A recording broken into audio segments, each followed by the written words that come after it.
Classic event. And now for the man who will call the race, my CBS broadcast colleague, Ken Squire. Well, thank you very much, Chris. Temperatures are in the 70s. You couldn't have a better day for a race than what we have right here. And we have $1.5 million go. Now, Daytona is a small town on the eastern seaboard of Florida, about 65,000 people. At this hour, it's augmented by some 125,000 people to see this, the single most important race of the year. And the speeds are up on this 42-car field. They're averaging 203 miles per hour in qualifying. The man most responsible, he took a lap at 210 miles an hour around this track, and he equaled the record of the late Fireball Roberts for 3 consecutive pole positions. He's the pride of Georgia, Bill Elliott. Mike Joy is standing by with the 1985 champion. Ken, he is the fastest driver here, but he had a bit of a scare in yesterday's 300-mile race. A couple of pirouettes and a whack into the wall, and the car came down to rest at the track apron. And, Bill, that looked like it was going to be a bad one. Well, you know, from the seat I had, it looked like it was, too, and I felt like that I got out of it real lucky. I got just a little bit of a stiff neck, but other than that, I'm in good shape. You came here as the fastest car and got beaten by inches in the qualifying race Thursday. But were you showing your full hand, or is there maybe a little more here underneath the sheet metal? Well, I'm sure this afternoon we'll know a lot more, and, you know, we got 500 miles to run. We'll see what happens. Good luck today. Bill Elliott drives the car. Brothers Ernie and Dan helped prepare it. It was formerly owned by their dad, George, as auto racing is truly a family sport. Time now to meet the newest member of the CBS Sports family, Dave Despain. And we have a family story as well. Pop and Mom Allison have come here to cheer for their son Bobby, who's going to start this race, a remarkable 23rd year in a row. But this year, they'll cheer for somebody else. Bobby's son Davey will make history this afternoon, the first rookie ever to start this race from the front row. The rest of the family team here includes cousins and brothers and sisters and wives and Uncle Donnie down there, who almost won this race a couple of times. On Thursday, Davey showed us what he's made of. He went out onto the racetrack and saved his car from a terrible potential spin. Could have been a disaster, but he brought it back in one piece to put it on the outside of row 1. The question, young man, are you ready to go out there and run with the big guys? Well, Dave, we've been working real hard in practice this week, and the car's working real good now, and I think we're ready for the race. Good luck today. Perhaps the proudest member of this family must be Bobby's wife, Davey's mother, Judy Allison. Only one man can win this race. 2 men in your life are going to try to do it. Who do you pull for down at the bottom of your heart? The one that pays the bills. The one that pays the bills. It is a proud moment here in the Florida sunshine for Stock Car Racing's Allison family. Ken? 2-time Grand National Champion Ned Jarrett, our colleague, is alongside, and you can certainly speak to a family in motorsports. Well, my 2 sons ran yesterday, and we see a lot of that in the sport today, which brings an influx of youth into the sport. It's a great mixture of youth and the great experience of fellows like Cale Yarborough, Buddy Baker, Richard Petty, and Benny Parsons, who showed that he can still do it by winning one of the 125-mile qualifiers here on Thursday. But on the other hand, the youth is here. They have a lot of enthusiasm with cars that are capable of winning this race or any other that they enter. Bobby Hillen Jr. won at Talladega last year, and then young Kenny Schrader beat Bill Elliott back to the finish line in the qualifier here on Thursday. So it does make an interesting mix. But Ken, between all of that, you have some experience there and some fellas like Bill Elliott who are going to be awfully tough today, and I still have to look at him as my favorite for this 500-mile race. Since we began our coverage in 1979, another colleague has been David Hobbs, one of the most versatile racers in the world of motorsport. How do you see this? Well, first of all, what a pragmatic and sensible woman. During the winter months, hours have been spent in the wind tunnels. The cars are 200 pounds lighter this year, and speeds are up in testing, practice, and qualifying, with a massive 5-mile-an-hour jump for the pole spot. And some pretty scary moments along the way as well. But in this 500-mile race, I fear that youth and exuberance will fail to win out over experience, both behind the wheel and the pit wall. So although my heart says Davey or Kenny, my head has to say a Dale or a Darrell. Stand by. Electricity is in the air as we build for the start of the Great American Race. Live flag-to-flag coverage on CBS of the Daytona 500. And now, ladies and gentlemen, please stand for the invocation by the Reverend Hal Marchman, pastor of the Central Baptist Church of Daytona Beach, Florida. Let us pray. Almighty God and Father of all mankind, deep gratitude fills our hearts as we count our blessings and remember your mercies to us.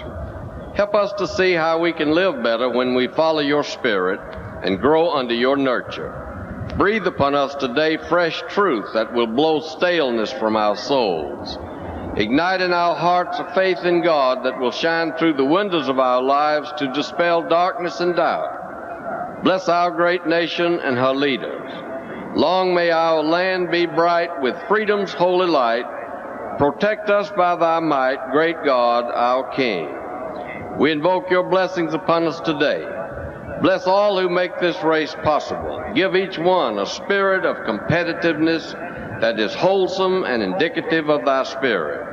We're grateful for the experts in the field of automotive technology that makes this day possible. Be near us all as we depend upon your spirit in our hearts. Amen.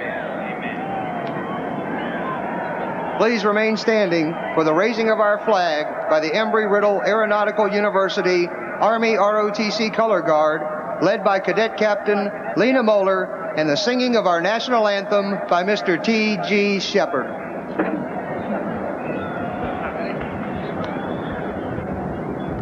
Oh, say, can you see by the dawn's early light what so proudly we hail at the twilight's last gleaming, whose broad stripes and bright stars through the perilous fight? Oh, the ramparts we watched were so gallantly streaming, and the rockets' red glare, the bombs bursting in air, gave proof through the night that our flag was still there. Oh, say, does that star-spangled banner yet wave for the land of the free and the home of the brave?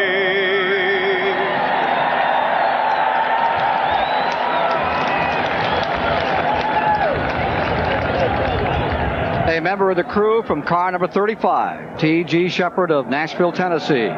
Excited today as Benny Parsons takes over for Tim Richmond, who so much wanted to be part of this event, watching it here on CBS instead. In-car cameras. This is Darrell Waltrip, brand new racing team, car number 17. In row 3, there you see from the face cam as Darrell prepares for the event. This is Neil Bonnet's view of the race for today. He's in row 8. We have the opportunity to talk to him now and then under caution when his crew chief allows. And tucked away in the rear headlight panel is a brand new camera. And if you want to see speed, we think that element will be projected by that camera. There's a camera shooting our camera there as you look at Ron Bouchard's number 1.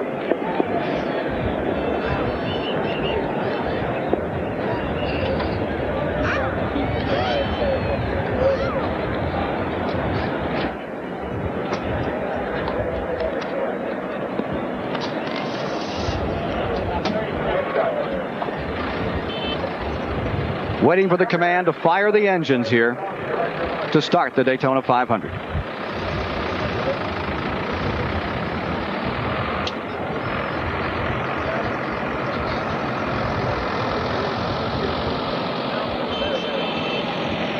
Please direct your attention down to pit road. Our Grand Marshal Ross Johnson. Gentlemen, start your engine.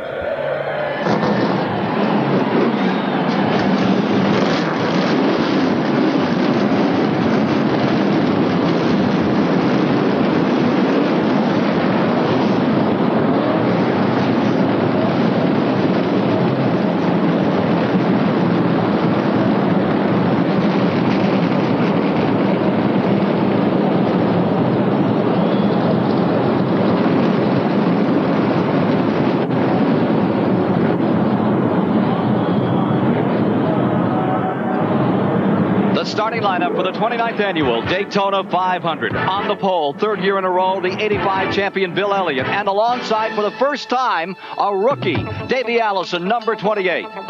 In row 2, from Fenton, Missouri, the Ford of Ken Schrader, and alongside the 75 champion, Benny Parsons in a Chevrolet.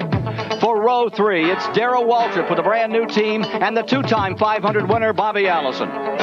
In row 4, the 1980 winner, Buddy Baker, and last year's champion, Jeff Bodine. Row 5 is Rick Wilson of Bartow, Florida, and Tennessee's Sterling Marlin with a new team. In row 6, the 7-time champion, Richard Petty and Harry Gant. In row 7, defending Winston Cup champion Dale Earnhardt and Terry Labonte with the Junior Johnson team this year. In row 8, it's Neil Bonnet, now for Raymock Racing, and Dave Marcus from Wisconsin. In row 9, from Fitchburg, Massachusetts, Ron Bouchard. From Tennessee, Mike Waltrip. In row 10, Phil Parsons is there, and alongside is Kyle Petty. Row 11, Bobby Hillen Jr. of Midland, Texas, winner of the Talladega 500, and Cale Yarborough, the 4-time 500 winner. Row 12 is Derek Cope of Spanaway, Washington, Ken Reagan of Unadilla, Georgia. Row 13, Connie Saylor and Chet Phillip from Ozana, Texas. In row 14, it's Ronnie Sanders, number 86, and Canadian Trevor Boyce. In row 15, Indianapolis 500 winner Tom Sneva and Mark Stahl from San Diego. Row 16 is Ricky Rudd in the Buckmore Ford and Rusty Wallace. Row 17, Mississippi's Lake Speed and number 67, the Arrington car for Eddie Bierswale. Row 18 is Morgan Shepherd and Rodney Combs. Going to row 19, Rookie of the Year last year, Alan Kowicki and J.D. McDuffie. For row 20, it's David Sozeby, and from Alabama, Jimmy Smut Means. Row 21, the 4-time Indy winner, A.J. Foyt and Greg Sachs from Mattatuck, New York. Neil Bonnet's automobile, car number 75 for Raymock Racing. Neil Bonnet, Ken Squire at CBS Control de Auritas. Yes, sir, Ken. I got a good copy. How's it going out there? Well, it's a beautiful day for racing, and just hope it's a nice, safe day and the fans enjoy it. How's your car this morning? I'm sorry, Ken. Neil, how's the car this morning? Everything going okay for car 75? Ken Burr, we put a brand new engine in this morning, and it looks like we're going to dyno for 500 miles. It's brand new. I'll let you know in a minute. One lap away, and we'll be racing. Thank you very much, Neil Bonnet. Right behind the car number 3 of Dale Earnhardt. Back for the start of the Great American Race after these messages. Preparing for the start as we listen to Bill Gazaway at race control directly below our television booth at the start-finish line. No calls.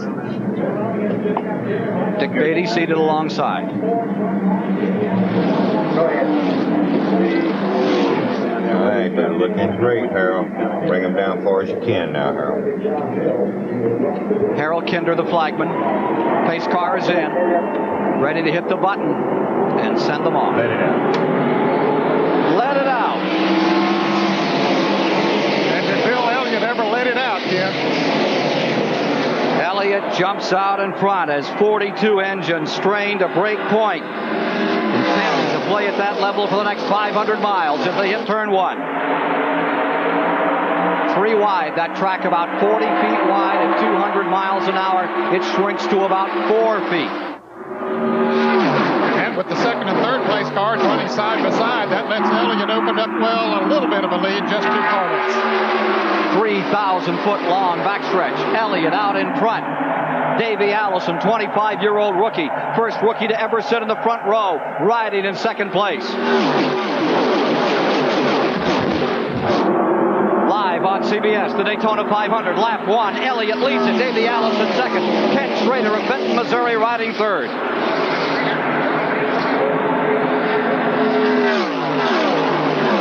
They've never had a bad wreck in lap 1. Lap 3 times has had serious consequences.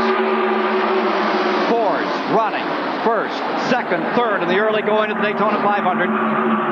1963, the last time there was a Ford sweep. In that year, it was Tiny Lund victorious for the Wood brothers. In second was Lorenzen. In third with Ned Jarrett. Ricky Rudd, number 15, moving around. Rusty Wallace in number 27. Lake Speed just in the bottom of the picture. tight traffic down out of turn 4. 1,600-foot straightaway back to the 15-degree tri-oval with Neil Bonnet closing on Sterling Marlin in number 44. This at 200 miles an hour live here on CBS. They see a bit of tire smoke coming off Sterling Marlin's right rear tire on that banking. Rod Bouchard's car number 1. He had trouble this morning. Got his fender rumpled by a truck at the filling station when they were loading the car up. And they had to take it back to the garage area and make repairs to the fender. I've always said it's safer on the racetrack. You saw Ron Bouchard there give a little signal. You see his right hand went up, and he was signaling to the car immediately behind him. Waltrip, Chevrolet, number 17, now deployed in 4th. One of the favorites to win it today. He's never won the Daytona 500. He's won just about everything else. And he's won here at Daytona more than anyone with the Sportsman races, the Firecracker, but this race has eluded him. Smoke coming off of one of those 3 Ford automobiles up in front. I believe it was tire smoke, Ken. As he went into the turn, he broke traction just a little bit, and that will cause tire smoke.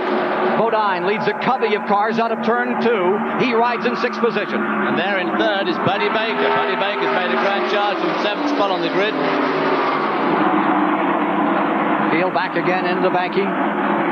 Coming through 3, Baker's Oldsmobile doing a remarkable job at car number 88. Qualified well. Baker wants to win this race. Remember, he won the fastest Daytona in history at 177 miles per hour back in 1980. The fastest race, well over 188 miles an hour, Elliott at Talladega last May. Look at that tire smoke, and that's rolling out of Baker's car. I still believe it's tire smoke as they go into the first turn. That's the sharpest turn on the race course. They really have to turn it pretty square left, almost 90 degrees there, so it will break loose occasionally. Schrader has now slipped out from the leaders. He's running back behind Bodine. Here's Neil Bonnet closing up on Rick Wilson, the young Florida driver who loaned his second car to A.J. Foyt after Foyt was in a 3-car crash in one of the 125-mile qualifying races. And one of the owners of that car, Mr. Larry McClure, and all the McClure family had to go back home to Abingdon, Virginia. Their dad is very sick. We want to say hello to him today, and he can see how well the car is running. Last lap at an average speed of 200 miles per hour. Got to think those tires wearing down. Look at Richard Petty clambering along the outside. Smoke coming off Dale Earnhardt's car as well. If those guys are going to drive and smoke in the tires like that, they could have a problem after about 10 laps. The tires are going to get hot, they're going to go away, and they're going to be in trouble. The cars this year, 200 pounds lighter than we've seen them before, down from 37 to 3,500 pounds. As we watch Neil Bonnet on the inside of Richard Petty here, as they fight it out back in the 9th and 10th position. What about that weight change? Certainly that has contributed to the higher speeds that we've seen here, Ken. And I think, too, we normally don't see that much tire smoke here at Daytona. They're running a little softer rubber compound and the higher speeds, and they're just simply getting into that turn faster than they ever have before, which is causing them to slip a little bit. Darrell Waltrip staying right behind the leaders. You're riding right now in 4th position with Waltrip. And now you're seeing him as he works that steering wheel. Waltrip dropped back just a little bit there. He's lost quite a few car lengths to that leading trio, the 2 Fords and Buddy Baker's hanging right on there to Davey Allison and Bill Elliott. That's what 200-mile-an-hour pressure looks like on Waltrip as he tries to catch up with 2 Fords and an Oldsmobile in those front 3 slots. He won't want to lose that draft if he can possibly avoid it, though he's getting in a dangerous position. Bodine in 5th, Ken Schrader in the 6th position. Bodine was awfully pleased with the way his car was handling. He felt that he had a shot at running with the Fords here today, and he's actually picking up on them. Running in 7th, Bobby Allison. 8th is Dale Earnhardt. 9th is Rick Wilson. 10th, Petty. Right there with Petty, Neil Bonnet. Bill Elliott, 1985 winner. When he won everything, 11 superspeedway races, is out in front. He was off to a great start this year. Won in the 24 hours of Daytona, the GTO class, for Ford, assisted by Lynn St. James and Tom Gloy. Came back out here, won the Clash, as you saw it live on CBS last Sunday. Came on to take the pole, but then in the 125-mile qualifier was defeated by Ken Schrader, a margin of 4 inches. Pit report, here's Mike Joy. I'm with Doug Richard, Buddy Baker's crew chief. Doug, what's the tire smoke off that 3rd place car? Well, as far as we can tell, what buddies relate to us over the radios is that the car's got a slight push in it, so that's right front tire just scuffing that racetrack. Also killing a little bit of speed, but we're running very well in third place right now. It's very comfortable. If that keeps up, how will you compensate for it on the pit stop? We'll adjust the tire stagger when, in the previous stops and follow the track conditions. They have tires mounted up of all kinds of different circumference. They have these ready to go, but they'll change for another set if the car starts to handle differently for Baker. Down pit road to Dave Despain. Richard Childress' team has the identical problem. Dale Earnhardt at the controls, the Winston Cup champion. The car's pushing, Richard. Is there anything you can do to give him any help between now and the pit stop? Not right now. Whenever he pits, we're going to try to knock the rear spoiler down maybe and open our stagger up a little more. He says it's just pushing real bad right now. At this point in the race, is that a serious concern for you? Is it something you just adjust for and then keep on trucking? Well, it may be better later on in the day, but right now it's really hurting us. One of the important things to remember is that they set these cars up tight at the start of the race, knowing that they will loosen up during the course of the race. What they're shooting for is the right setup at the end of 500 miles. Ken? Ricky Rudd has moved from 31st to 23rd. Lake Speed from 33rd to 24th. And young Phil Parsons has moved from 19th to 9th. And we'll be back with more live coverage of the Daytona 500 after these messages. 12 of 200 laps complete. Bill Elliott is in front. Young Davey Allison in second place. The veteran Buddy Baker is in third. Darrell Waltrip fourth. Jeff Bodine maintaining the fifth position. Further back in the field, in the sixth position is Ken Schrader, then Bobby Allison, Rick Wilson, Benny Parsons rounding out the top 10. Let's go to Chris Economaki, who can fill us in with some details about what's happening on the tires, thanks to a brand new element in our broadcast. Well, we have this new visual aid here. It looks like any of the cars out there in the race today, courtesy of Oldsmobile, but actually they've split it down the middle here, so we can expose the engine and the suspension parts, the cutaway shock absorber, the rugged chassis construction, and all of the inner workings of the car. So now here, when Buddy Baker reported a push, he's going to come into the pits. His mechanic is going to take one of these wrenches and put it on this adjusting bolt here and take up to 3 turns to transfer weight from one side of the rear end to the other to take the push out of the right front corner of the car. This is done all race long by the mechanics. So we'll come back to this car from time to time as the race wears on. And now let's go down pit road to my colleague Dave Despain. Frantic activity in the A.J. Foyt pit. It's been a terrible week for Foyt. He crashed in a qualifying race. Borrowed a backup car from Rick Wilson, started it at the back of the field. The car has gone on 7 cylinders. The motor is not running at full power. He missed the pits twice coming in. They come in under the yellow to try to make repairs, but that is a sick race car heading up pit road. We're just seeing a change in third place. Bodine has slipped to the inside, and he has picked up Davey Allison's slot, and he drags with him Schrader into fourth. Well, the Fords are certainly putting on a good show at the head of the field. But the GM products are right behind. Of course, Jeff Bodine, last year's winner. That's Phil Parsons. Looking good. That's Phil Parsons in 9th position, car number 55. Phil having a good run in what was his brother's car. Benny Parsons taking over for the sick Tim Richmond. Not in the Daytona 500. Hopes to be back within a month. Back with the leaders. Look at Baker just keep pouring it on here as he closes that Oldsmobile back up on the T-Bird. He is in his heyday, Ken. He likes nothing better than to run on a super speedway where they run extremely fast and running right up at the front. Boy, he's feeling good. Now you see in the 3rd position, Bodine. Then in 4th position, Waltrip. In 5th is the Schrader car. Watch Baker here as he intends to move on the inside. He looks like he wants to go for it.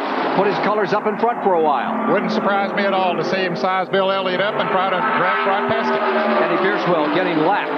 Starting to get into quite a bit of lap traffic now as they come off 4. Here goes Buddy Baker underneath. Bill Elliott as they come out of 4. Over the bump in turn 4. Baker tucks in as they come to the tri-oval. The number 9 car has been loose in the tri-oval for the last several days. And Baker's car is stuck exceptionally well down on the inside, so that means the car is really handling when you can stick on the inside and not straight loose. Meanwhile, car number 11, that's Terry Labonte, now driving for Junior Johnson. What was the Darrell Waltrip ride is pulling on a pit road. He was black flagged. He was smoking. He'd moved up into 20th and fallen back. Here he is. There's Junior out holding the sign to bring him to a stop. And there's real problems on car number 11. And they were hoping for a great day today. Well, Terry Labonte's had an absolutely appalling week. I mean, he got pushed out at about the first 300 yards of the Busch Clash last Sunday. And Nearly got involved in a crash in the 125-mile qualifying heat, so not his week. Benny Parsons moving to 9th, going under his brother Phil in the number 66 car as they come out of turn 4, and he waves to him there. Yes, he does. He said, "Thanks, brother, for letting me by." Another family scene. 13 Fords, 11 Chevrolets, 9 Oldsmobiles, 6 Pontiacs, and 3 Buicks started the race. Richard Petty on the high side, Sterling Marlin, number 44 down low, and that number 21 is Kyle Petty, Richard's son, right beneath him. More in a moment. After 20 laps, we have a new record at 198 miles per hour. Bill Elliott's been leading most of the way. There you see the top 5 at the present time. Schrader back and forth. Darrell Waltrip is maintaining the 5th position. Let's go to Dave Despay. Terry Labonte is making his debut with the Junior Johnson crew. He crashed in the Busch Clash, had a near miss in the 125s. Now he's come in to avoid the black flag. Jeff Hammond, crew chief, what's the problem? Well, it seems like we had to change engines this morning, and apparently the valve covers we had on the car weren't exactly what we needed. It's been blowing a little oil out the valve covers. We did a little bit of work, closed off some of the breather passages, and hopefully that's going to take care of the problem. What prompted the engine change this morning? Was that routine or a problem? Well, we just felt like we need a little bit more engine for the day, and so we went back there and decided to make the change yesterday afternoon. So, sometimes you win, sometimes you lose, and right now we kind of made a bad choice, I reckon. One of the top teams in the business, Junior Johnson's organization, has fallen several laps down early in the 500. Let's go down pit road to Mike Joy. Well, Dave, we're back in the garage area with A.J. Foyt. And A.J., that thing was flying. You picked up 12 spots in the first 10 laps. Yeah, we was picking our nose. The car was absolutely flying. And I don't know, I think one of the guys left the spark plug wire on the header and burned it too, or either dropped a valve. It's just damn shame what's going on with my crew, why they can't get their heads together. Things sure ran well, though, for a rental car. Yeah, well, that's all our motor and, our suspension. And Larry McClure was nice enough, and Rick Wilson lets us borrow the chassis. Dick Hutchison builds my car and helps build theirs. So all I can do is thank all the people who made it possible to run those few laps as fast as we did, because the car was absolutely operating. Sorry it's been such a short day. It really has. I think they'd had to contend with us a little later on today. I think so, too. Ken? A.J. Foyt, first here back in the 1964 Firecracker 400 when he just beat Bobby Isaac on the last lap. 22nd consecutive start for A.J. and short today. Terry Labonte's pit road stay was 1 minute 19 seconds. Meanwhile, some of those other runners are pouring up through the field. Lake Speed, who we saw run second in this race back in 1985 to Bill Elliott, has moved from 33rd to 15th, and Ricky Rudd is also moving up now. He's moved up to 18th from way back in the pack. That car of Buddy Baker's is still laying a lot of smoke as he goes through turn 1 and 2, which really can't be too good for his tyre wear. Well, not so much tyre wear, but tyre performance. Lapping Trevor Boyce in the silver number 6, the Canadian driver, are the two leaders, and Baker just will not give up. So much at stake. Careers, future, sponsorship. Baker giving it everything he's got in the early going. Again, we have a new record for the first 20 laps, 198.020 mile an hour average, breaking the mark of 197.5 by Dale Earnhardt back in 86 a year back. There's a pretty good scramble as you watch Jeff Bodine in car number 5 scooting down the back straightaway. There's the leaders again. The leading duo, number 9 there, Bill Elliott and Buddy Baker, have put a bit of daylight between themselves in that third spot car of Jeff Bodine, who's being hounded pretty closely by Ken Schrader. And they've also put quite a bit of daylight between them and the other Hendricks car of Darrell Waltrip, who's dropping back a bit. Another major development. Waltrip has fallen back 2 positions to 7th as Davey Allison and Rick Wilson have picked up 5th and 6th. Let's go to Chris Economy. Well, I'm sitting in the driving position in our little Visual Age Oldsmobile here, strapped in with a heavy seat belt, lap belt, groin belt. This is where the drivers are, the way they look at it, out the window, and when they want to check how the engine is doing and the various things, they look at the dashboard, and these dials are all set in at various angles, and they know that when everything is straight up, all is well. And when things are not all well, and the driver has to get out of the car in a hurry, he pulls his pin and takes off the steering wheel and climbs out to safety. Back to you, Ken. Now there's Jeff Bodine in the car they call the Stars and Stripes out of the Rick Hendricks stable. You can see where his dials are right there. That steering wheel incident, gives me a cause. The other night I was having dinner and A.J. Foyt was in there and he was chuckling away talking to his friend Hutchinson. And he said, God damn it, he said, I got on the pitch. He said, no, I just hunched myself up in the seat. And he said, no, I just pulling myself together. He said, and the wheel came up in his hand. And he had just done a 3-lap run and it had no pin in it. And he just hadn't happened to pull on the wheel. Wow. And he got in the pits, hunched himself in the seat and the wheel came up in his hand. So that made him... maybe that was one of the other comments he made about the crew just then. Yes, he had a short, succinct comment for the crew when he came in. But, of course, that's driver error, too. I mean, if you don't check the pin on the steering wheel, you have to take some responsibility. Well, I must say, it's one of those things that these days I always give it a good old pull before I set off out the pitch. And I bet he will the next time. Boy, I'll tell you. Jeff Bodine, car number 5, maintaining 3rd position. There's Schrader right behind him in that 4th position. We'll return with more live coverage of the Daytona 500 after this word from your local station. A sensational race. It's Ford versus Oldsmobile up in front. Bill Elliott has secured the lead from the beginning, and Buddy Baker is driving fantastically in 2nd position, just waiting his time then. Surprisingly, he has not tried to pass Bill Elliott, but he realizes, Ken, that as a result of them running together, that they've been able to pull away from the 3rd and 4th and 5th place cars, so he's content to run there in 2nd place. It's a little unusual for Buddy Baker, but he's a smart driver, too. Elliott started on the pole. Baker came from 7th position. Well, those two have hooked up in a good draft. And, of course, right behind them is another Ford, the Ford of Ken Schrader, following closely behind Jeff Bodine. And I'm sure they're trying to make that little gap back up to the leading duo. And there's that tire of Buddy Baker, still smoky as he goes through turns 1 and 2. 31 laps complete, getting out towards the end of range on fuel here. Yes, stops under green will be coming up. Between laps 35 and 40, they'll be coming in for fuel. We've had 4 cars dropped out of the race so far, Ken. Rusty Wallace dropped out early on lap 12 with a drop valve. Connie Saylor is out. A.J. Foyt, of course, we heard from, and Chet Phillip now has dropped out of the race. New record for 30 laps.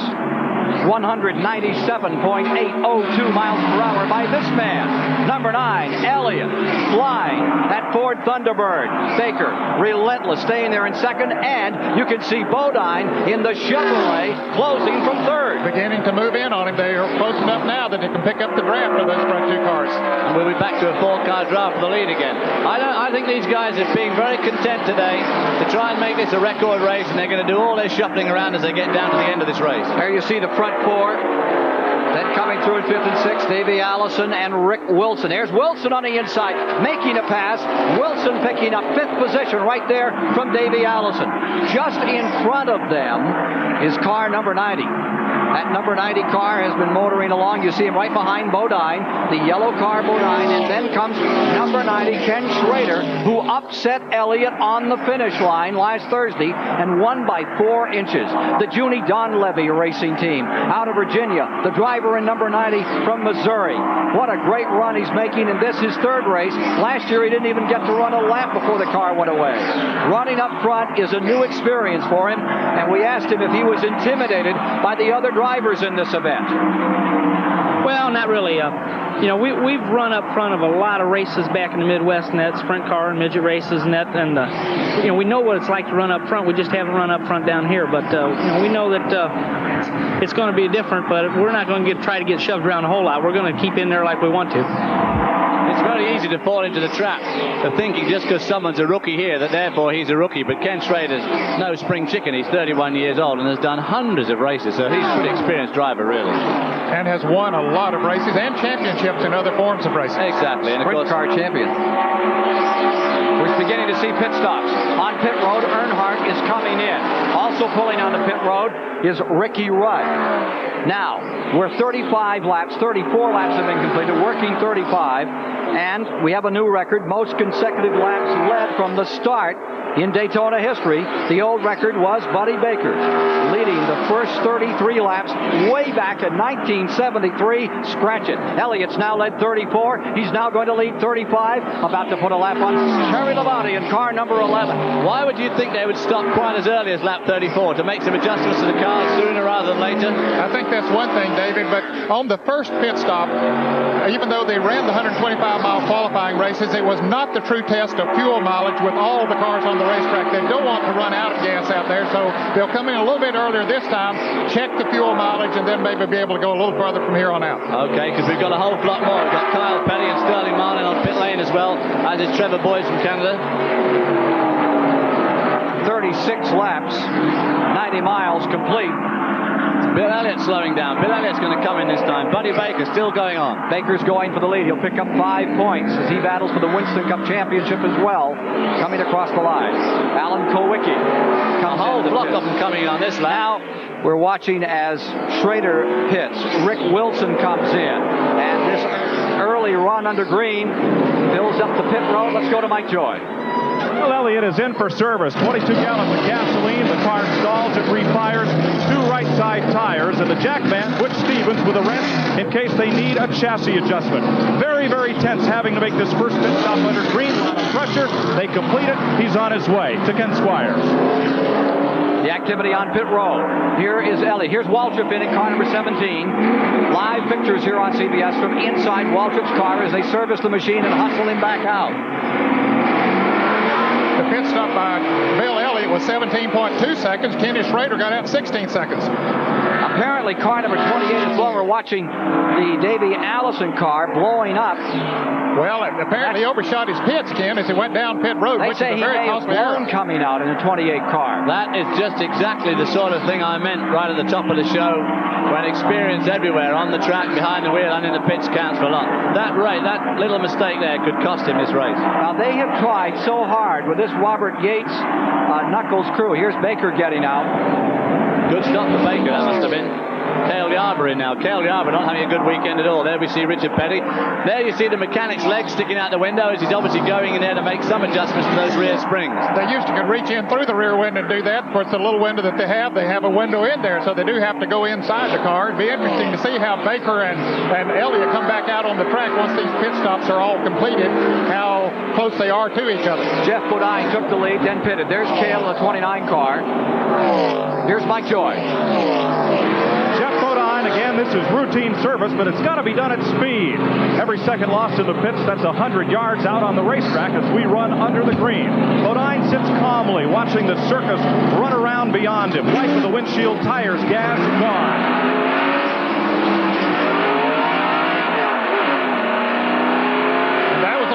Than it should have taken, Ken. A good pit stop nowadays is 15 seconds or under, a certain 16 record. Gas tank hanging out of one automobile as it comes back on the track. It doesn't look like it's on the wrong side. That's 28. That's Davey Allison.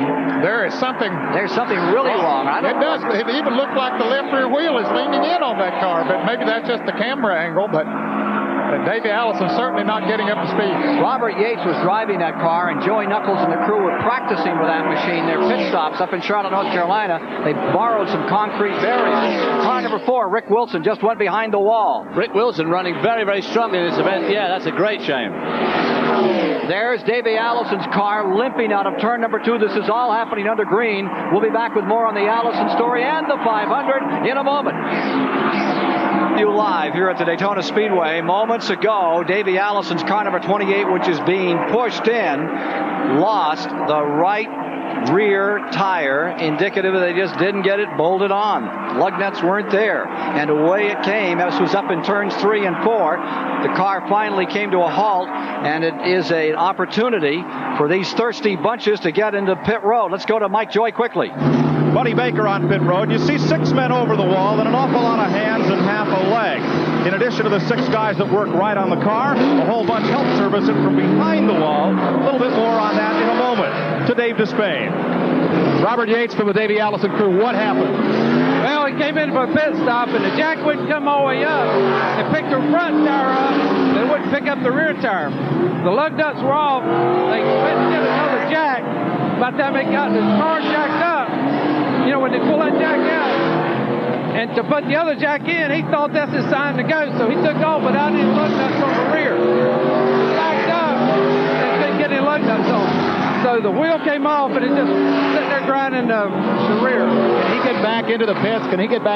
Or are they going to have to get a wrecker on? Well, we'll have to change the rear hub, and we should be able to race. They hope to get back in the race. It began with a jack malfunction and then was compounded by driver error. Let's go to Chris Economaki. Well, it reminds one of the days of gasoline rationing here in the gasoline station in the garage area at the Daytona National Speedway, but that's not the case. Once the 2 cans holding 10 gallons apiece are emptied into the car, the crewmen rush to the gas station to get refilled from the pumps here.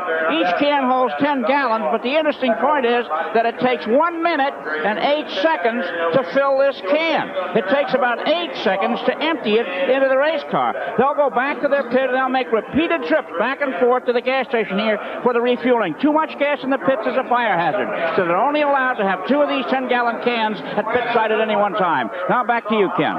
Completing the 43rd lap this time by, the majority of the field has been on pit road. We are in the first caution of the day, experienced after car number 28. Davey Allison, Hueytown, Alabama, in the Rainier Lundy car, had trouble in turn number 2 and had the right rear tire come off. You heard Robert Yates, the explanation. Right now, here's the Budweiser race summary, brought to you by the King of Beers. We've had 3 leader changes and 3 changes among those people. The average speed 193 miles an hour as it drops down after that great 197 pace, and we're under caution for the first time. 7 cars out of the race. By cracky, that's a lot out this early. It really is. Just over 100 miles. When you're averaging 197 miles an hour, it's putting a lot of stress and strain on these cars, and if they keep this up, there's going to be a few more fall by the wayside.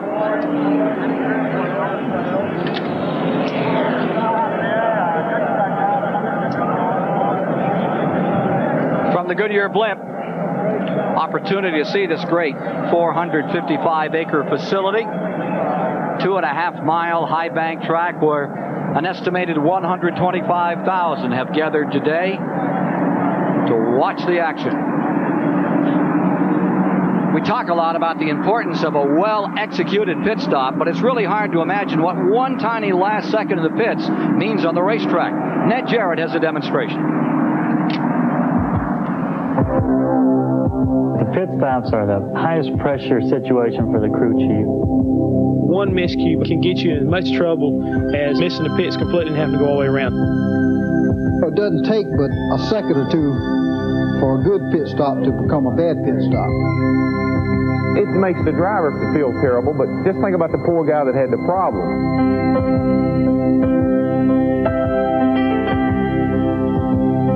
To the trained eye, a pit stop can be something beautiful.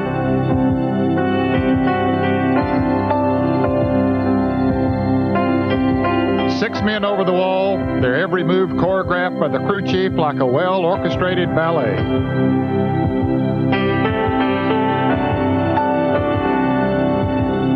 They're almost a cross between, I guess you'd say, a Sylvester Stallone and a Baryshnikov, because we're part ballerina, and at the same time we feel like we're a bunch of macho guys.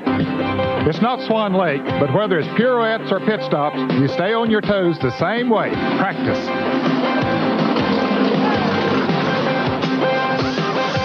No crowd cheer at practice, there's no glory. And when you're through, you do it all over again and again.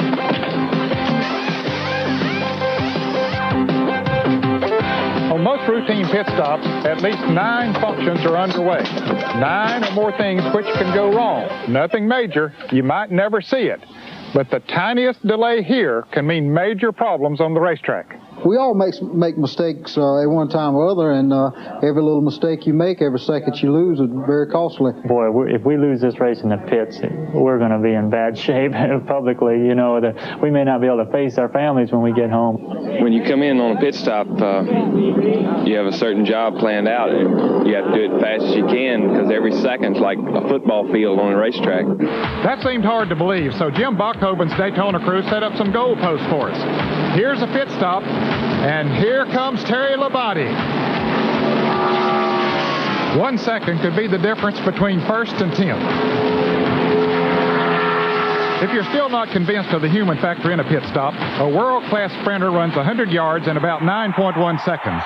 The world record for a quarter horse is about half that.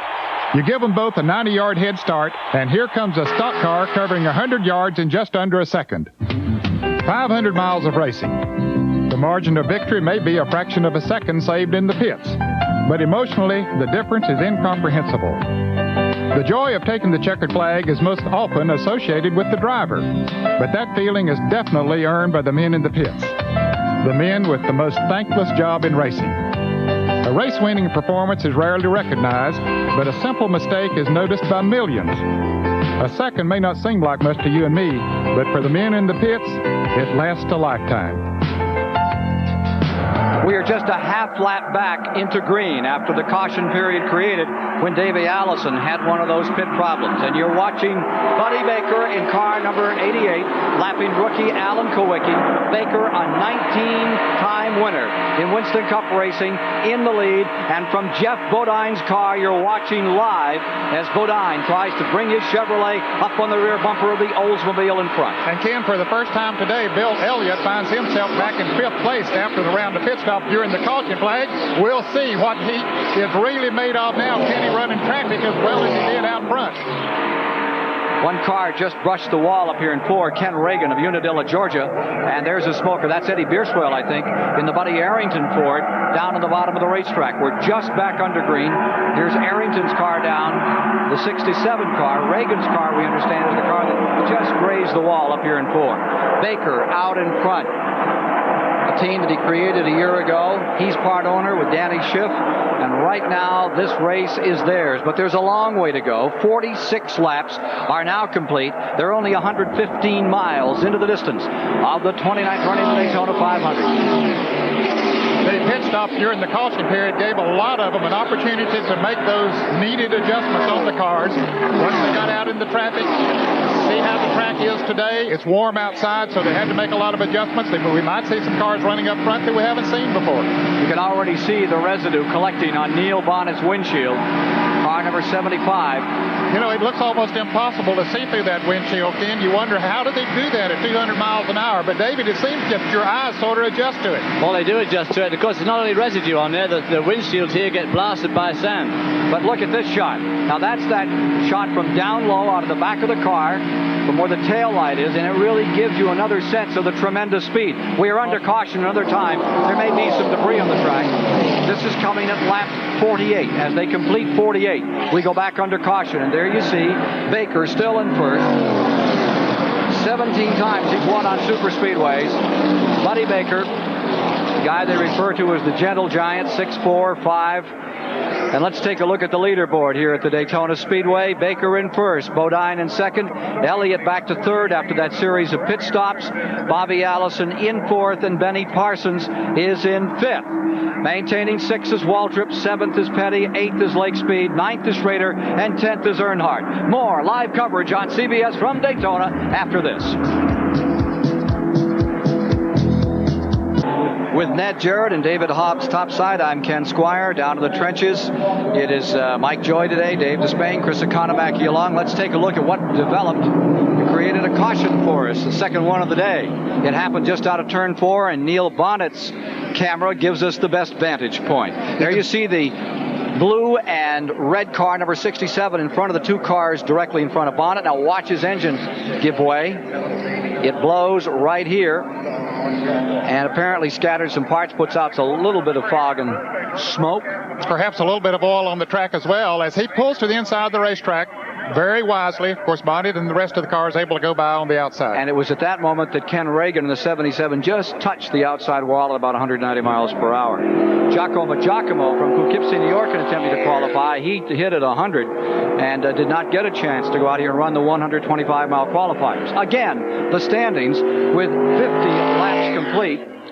A quarter of the distance. Baker in first, Bodine maintaining that second position, Elliott, Allison, Parsons. And I think we're about a lap away from putting this race back under green. Yeah, it shouldn't have been a very long caution. I don't think there was any debris out of that crash, because he just did scrape the wall. As you said, he only lightly touched the wall, but if you're going to do it at 190, that's the best way to do it, just lightly. Here's Mike Joy. I'm with the crew chief of the lead car, Doug Rickard. Doug, 6 guys go over the wall to service this car. What does everybody else here do? Well, while they're out there trying to make their 12 and 13-second pit stop, we have a man located right here, and he frantically goes across there. He scrubs that windshield. He goes out with his pole.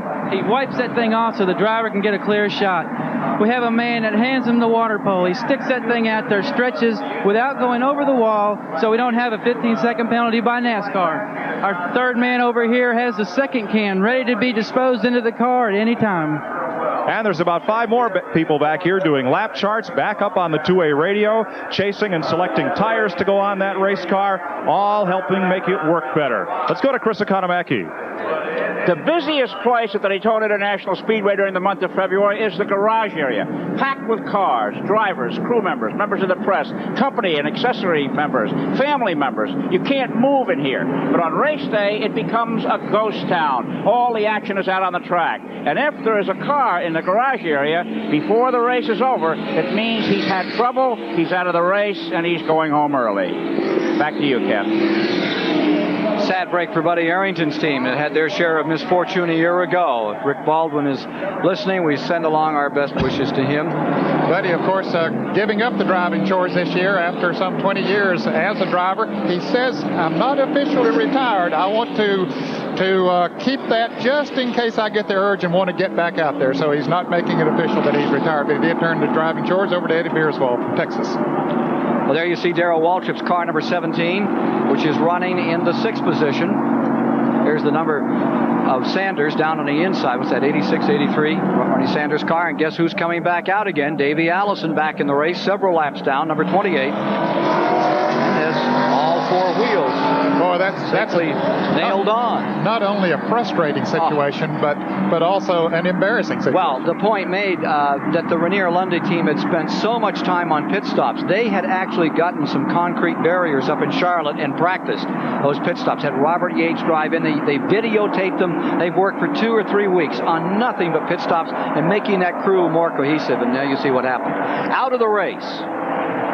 And there you see the reasons why. And the good news is we haven't seen anybody in serious trouble out here yet today, David.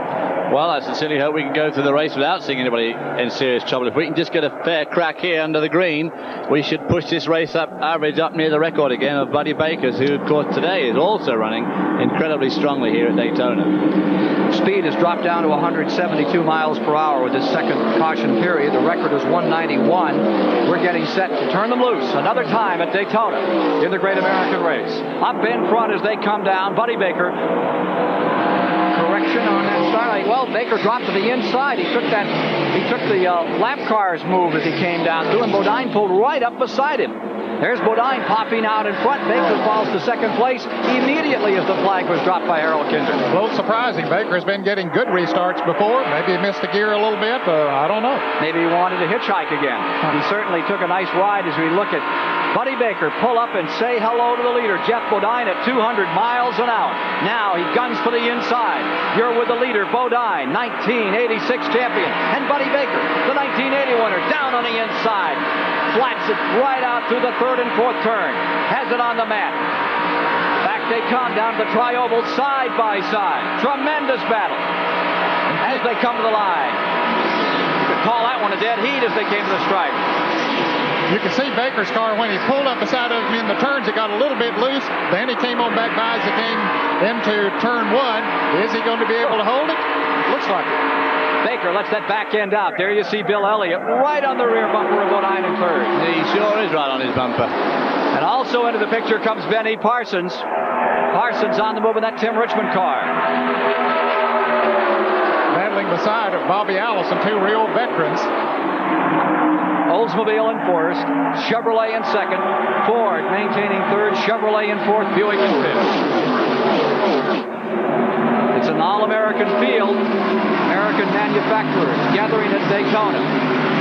They have since about 1902 when Ransom Olds, a young mechanic, with a car called the Pirate, faced Alexander Winton with a car called the Bullet and got it all going.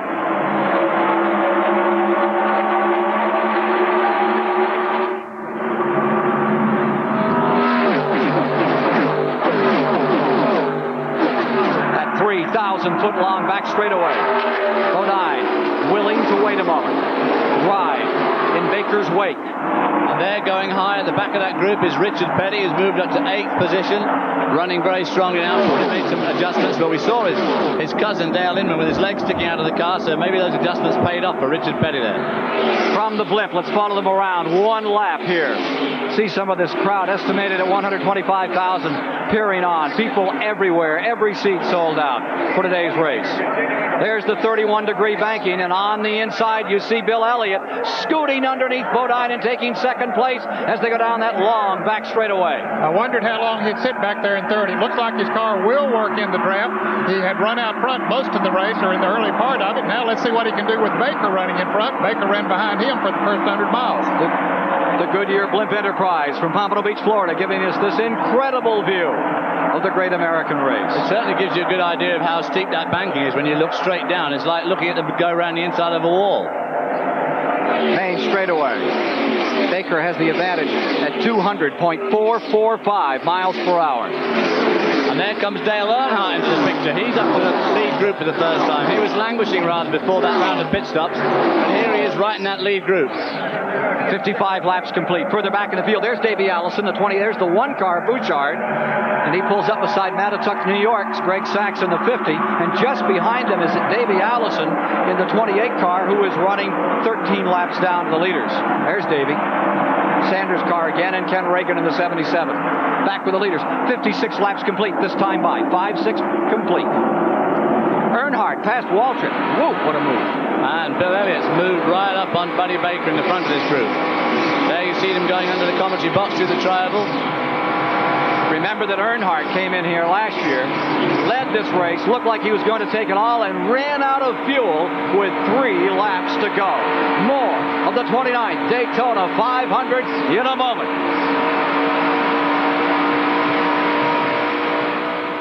Fans are born with igloo coolers in one hand and seat cushions in the other and funny looking ears. And there's one right there. 59 of 200 laps complete. Baker, Elliott, Bodine, Allison, and Petty, the top 5 here as we run the Daytona 500 once again. The most important stock car race of the year. $1.5 million at stake. And Buddy Baker's trying to put his name on it with car 88 up in front. But just as big a story, Richard Petty still trying to get back in winning form after taking his 200th victory here at Daytona in the Firecracker 400 a couple of years back, is going toe-to-toe with Dale Earnhardt in number 3. There you see Richard rim riding on the high side in that familiar car. Richard Petty in 5th, Earnhardt right with him, nip and tuck taking that position back and forth. Yeah, in his familiar place too, right up by the wall. He likes to run high. That's the kid's groove. Now let's take a look at Kyle Petty, further back in the pack, car number 21. Kyle Petty at the present time outside of the top 10, outside the top 15. But he's at the back of that lead pack. Again, the speed has picked up. We have a cloud cover that's moved over. Don't see a thread of rain, but it has cooled the racing surface, which will increase the speeds. Look at this 15-16 car graph for the lead. Rush hour between 42nd and 43rd Street in New York at 200 miles an hour. Richard Petty up on the high side. There's Waltrip. He has fallen back in the 17 car to the 7th position. Richard Petty looks like he has the legs today. What a surprise. Dale Inman's crew said all week that their confidence level was right up there. But everybody says that for this race. Yes, they do. Everyone works hard through the winter and come here with a lot of enthusiasm and a lot of confidence as well. But I'll tell you, Ken, as the race goes on, it'll come to Richard Petty. He sets his car up tight to run better on a slick racetrack. The longer they run, the slicker the track will get, and the better it suits him, especially up in that groove. Earnhardt sideways into Petty. Absolutely, they're touching each other. They went through the tri-oval. One of the old saws of racing, it goes back to your days, was if 43 was in the lead lap at the halfway of a race, pack your toolboxes and go home because they would go for the win. That's true. Here's Mike Joy. Comes to Daytona with more confidence than Richard Petty. His cousin Dale Inman is crew chief. Dale, it's a good thing you didn't have the view of that we did, because he and Dale looked like they traded a little paint. Well, they got a little bit close there. They're two pretty good drivers. They'll take care of each other. Richard, what has accounted for his sudden march to the front? Well, we hadn't got to the front yet, but we're running a little bit better than we did start with. We put a little bit of wedge in the car, and it seems to be working a little bit better right now. It's working a lot better. It is a tough ladder to climb, and he's worked it all the way to 5th position. Here's Dave Despain. What is the most expensive part of one of these race cars? Not the engine, not the chassis. It's the paint job. It costs about $2 million to run one of these teams for a year. The money comes from big sponsors, and there are a couple of unique sponsors in this event. Up front, Crisco on the Oldsmobile. Charging up through the field, Tide, a laundry detergent.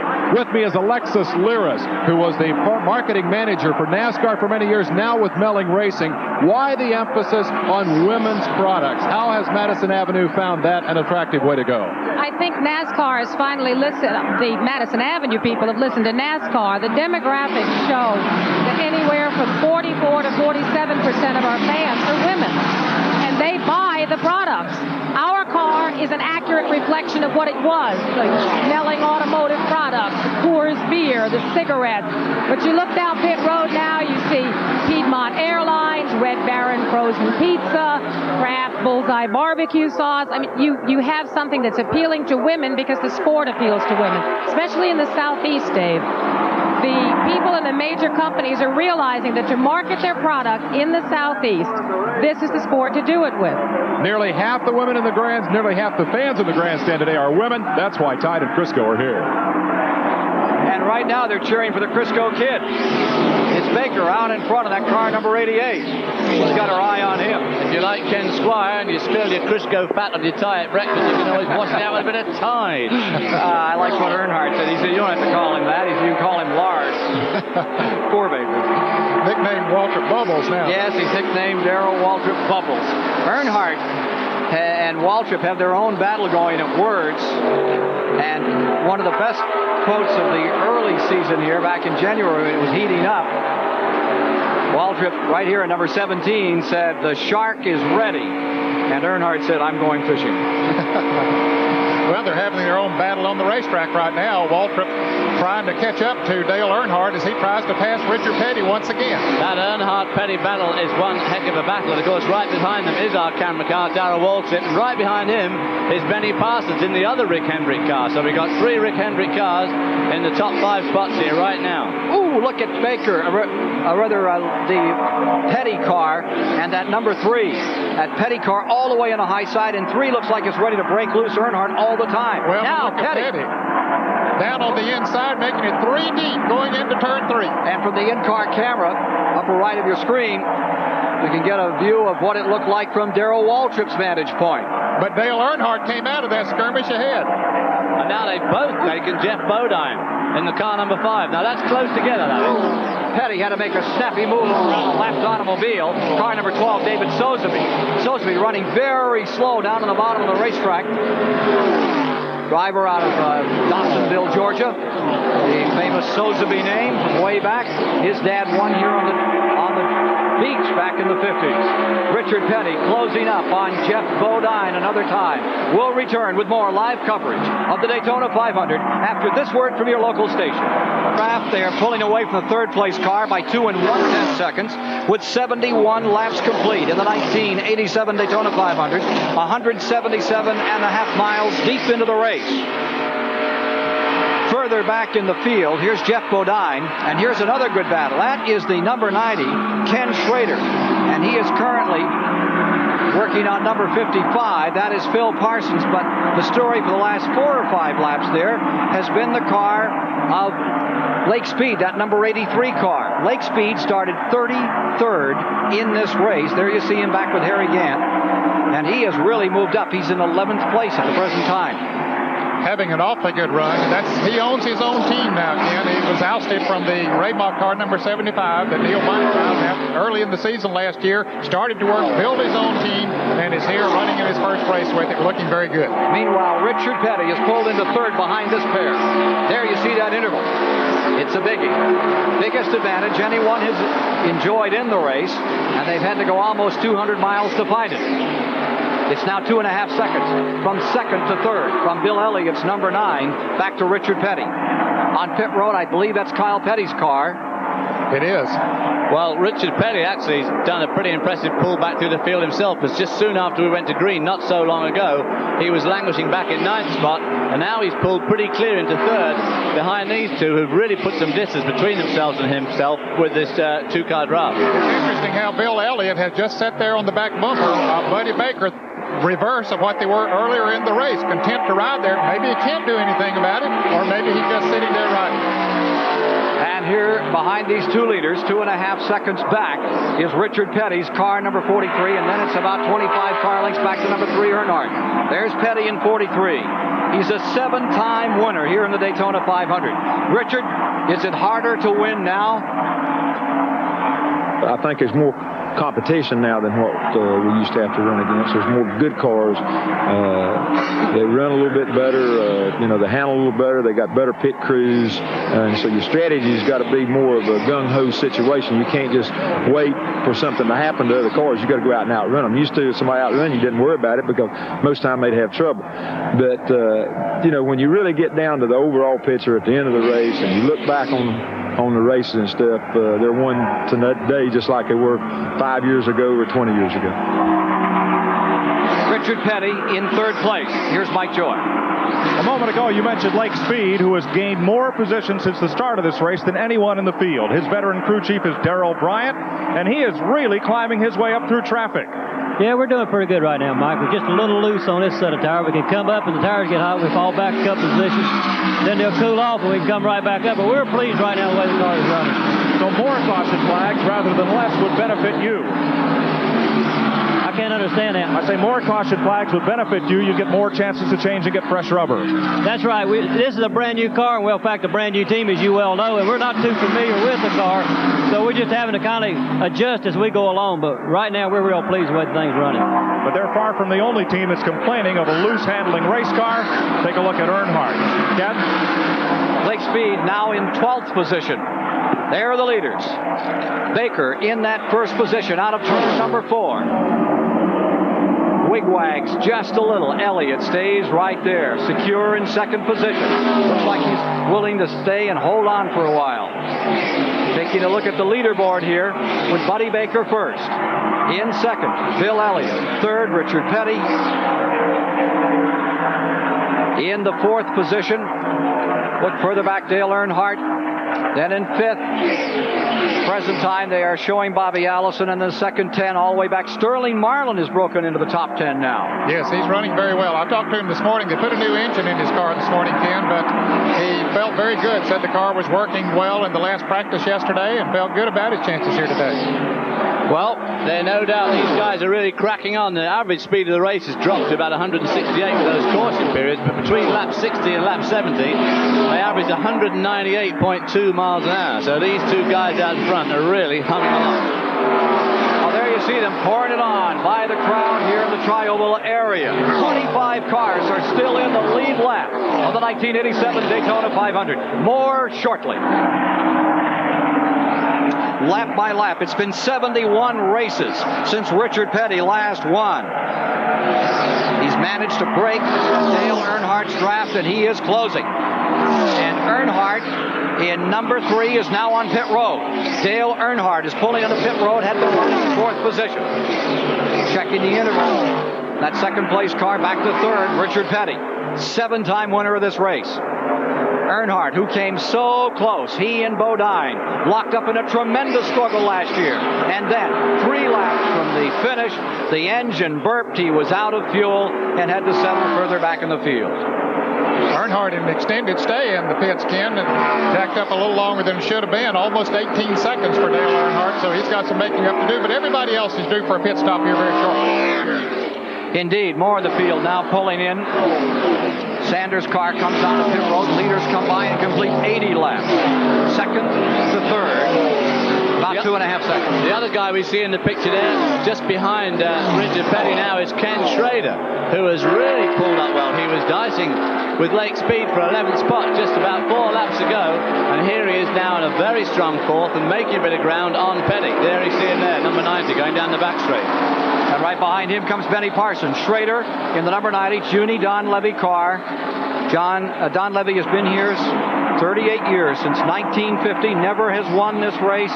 He said the most disappointing moment in his life was 1 year ago when they fired the car up and it didn't hardly get across the line before they are out of the Daytona 500. But right now, he is the fastest car on the racetrack. He's picking up on Petty, and Petty has been picking up a little bit on the leaders. Backed by this immense crowd here today. It's a complete cloud cover over the track now, and as Ned pointed out a few moments ago, that works very much in favor of these racing teams.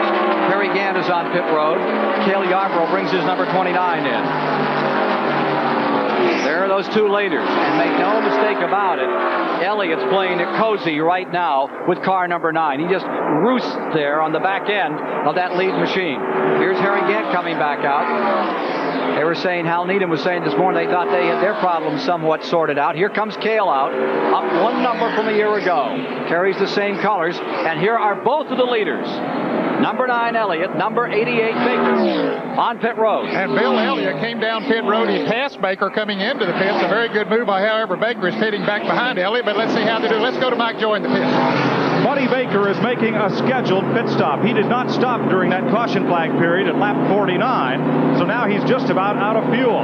They gambled and thought the caution flag would wave again. It didn't. He's wasting precious time stopping under green. Here's Dave Despain. While these are in fact scheduled pit stops, they are not necessarily routine pit stops. Dale Earnhardt made a major adjustment on the rear spoiler to improve the aerodynamics of the car. Allison was in for fuel. Ricky Rudd has made his fuel stop. Behind me, Neil Bonnet's crew is waiting. He's been calling on the radio and saying, my car's pushing, I got to come in and get some tires. They're saying stay out there for the longest possible time, then come in for fuel and tires. He'll be in momentarily. Ken, there was about a 2 seconds difference in the pit stops of Buddy Baker and Bill Elliott. Elliott having the advantage. That plus about a second that Elliott gained coming into the pits. Buddy Baker's going to be 2.5, 3 seconds behind Elliott out on the racetrack. It's going to be interesting to see if Buddy Baker can maintain that slight advantage. It'll also be interesting to see if Ken Schrader comes in on this lap, because he didn't come in when all the other leaders came in on that lap. Judy Donlevy, the builder and the owner of that car, number 90, he is just such a fascinating story. He says in the old days, they used to come down here in the 50s to race on the beach. If they didn't win, they never even stayed around to find out who won. They just had a good time, packed up and went home. I'll tell you, he's one of the nicest people in all of auto racing. He'll give you the shirt off of his back and has given parts and other parts, tires and things to other teams less fortunate than he, and he has not been one of the most fortunate ones over the years. Jeff Bodine from second place on pit road. Number 5, Bodine, pitting. Live flag-to-flag coverage here on CBS. 17 cameras today, 3 on board. 1 with Waltrip, 1 with Bodine, defending champion, and 1 with Darrell Waltrip. Ken, the word is that Bill Elliott is some 4 seconds ahead of Buddy Baker. He lost 2 seconds in the pits during the pit stop. We estimated about a second coming in. Baker didn't get out of the pits as fast, lost another second there. 4 seconds that he lost on that round of pit stop. 1 second in the pits, 300 feet of the track.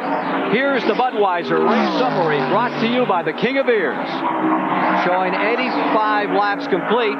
Leaders, just 4 of them to date. Elliott, Baker, Bodine, Schrader. And they have swapped the lead 7 times. The speed is down to 171 miles per hour. They swapped that lead 4 times. We've had 2 caution periods in the race. 7 cars are out of the race. Wallace, Saylor, Foyt, Phillips, Rick Wilson, Mark Stahl, and Eddie Beerswale are behind the wall. More from Daytona after this. Let's go to Dave Despain. Neil Bonnet on pit road for the tire change that he wanted on the right side of the car. And you see a special addition to this pit stop. They've cleaned the window on our little bumper cam. The man on the back with the catch can for the gasoline handling that.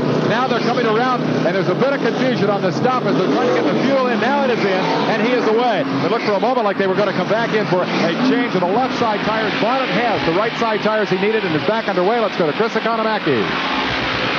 Well, a look at the Daytona Beach Airport from the outside of the Goodyear Tower here. This is where the Fortune 500 executives who come to the race, some of them like to watch the race from, others from the suites across the track. The corporate jets have come in here, and many of the people who fly the jets in here visit the Goodyear Tower. The Daytona Beach Airport has its busiest day today, and this is the place for those who want to watch the race and be able to walk down onto the track and have a word with the contestants when they have some time. And of course, you don't have to be a Fortune 500 company executive to enjoy the hospitality of the Goodyear Tower.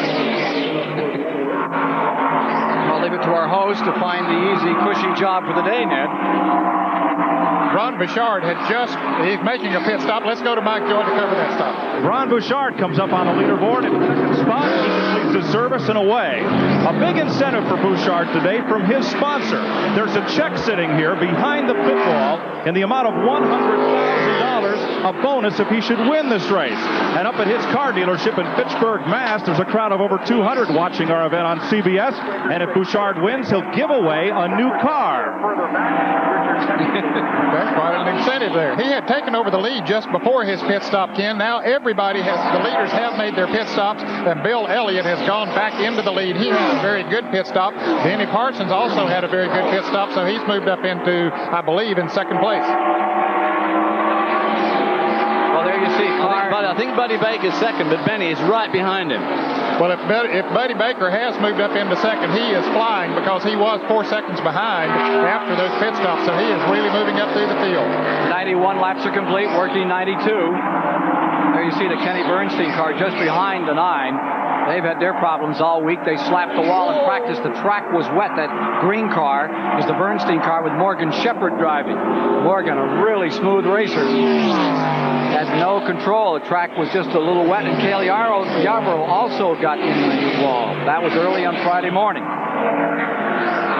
So after 90 laps, here's how they stacked up on the leaderboard, with Bill Elliott in first, Buddy Baker in second, Parsons in third, followed by Gant and Earnhardt in the top 5. And Buddy Baker is, in fact, about 3.5 to 4 seconds behind this man, number 9, Bill Elliott. And also running really strongly in that group, just behind Buddy Baker, is Ken Schrader, who delayed his pit stop just a bit longer than the others. And, of course, he stopped on the greens. And the interval is beginning to close between first and second. Baker was 4 4/10 seconds behind. Now it's 3.9. Baker is closing up on Bill Elliott. More from Daytona after this. Western Conference leading Los Angeles Lakers and this year's MVP frontrunner Magic Johnson.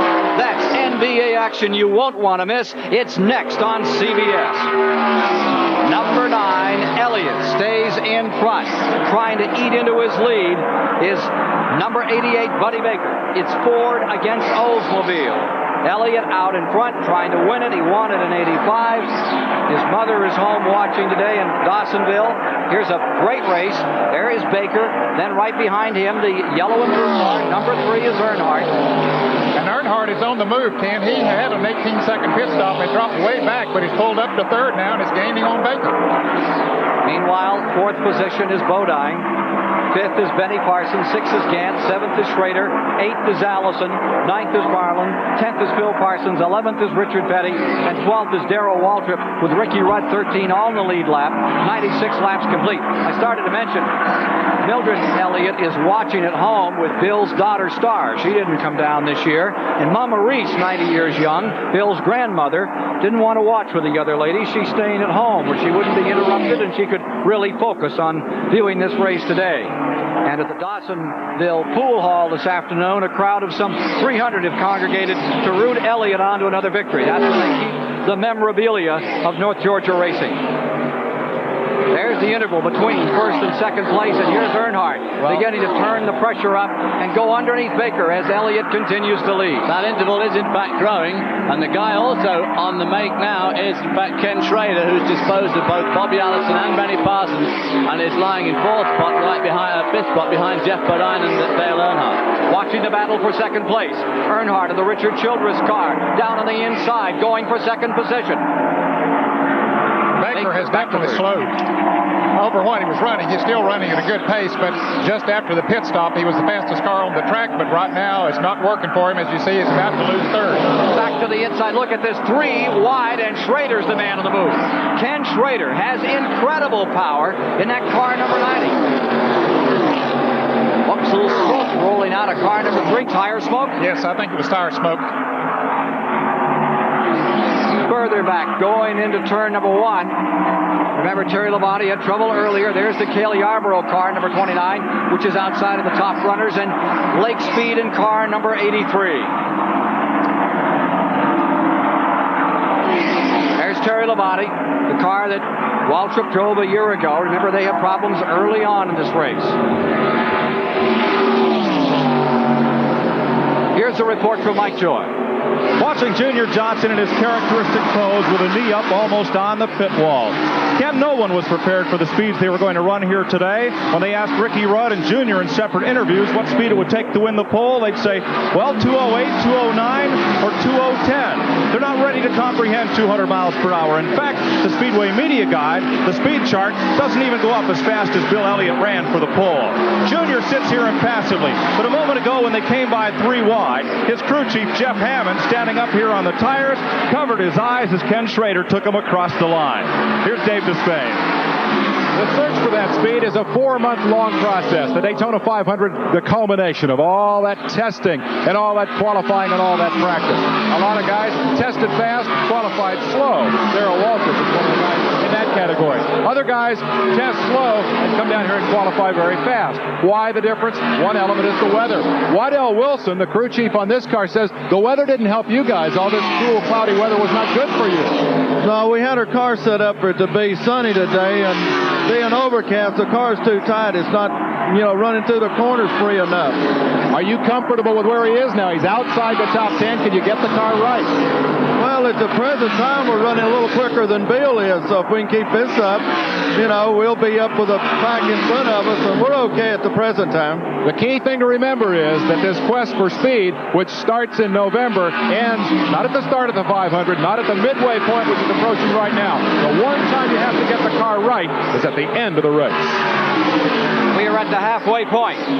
100 of 200 laps complete. Elliott in first. Earnhardt showing in second. Ken Schrader is in third. That's Bill Elliott, the leader. There's Schrader, who's now in third. Then Jeff Bodine in fourth. And Buddy Baker is in fifth position.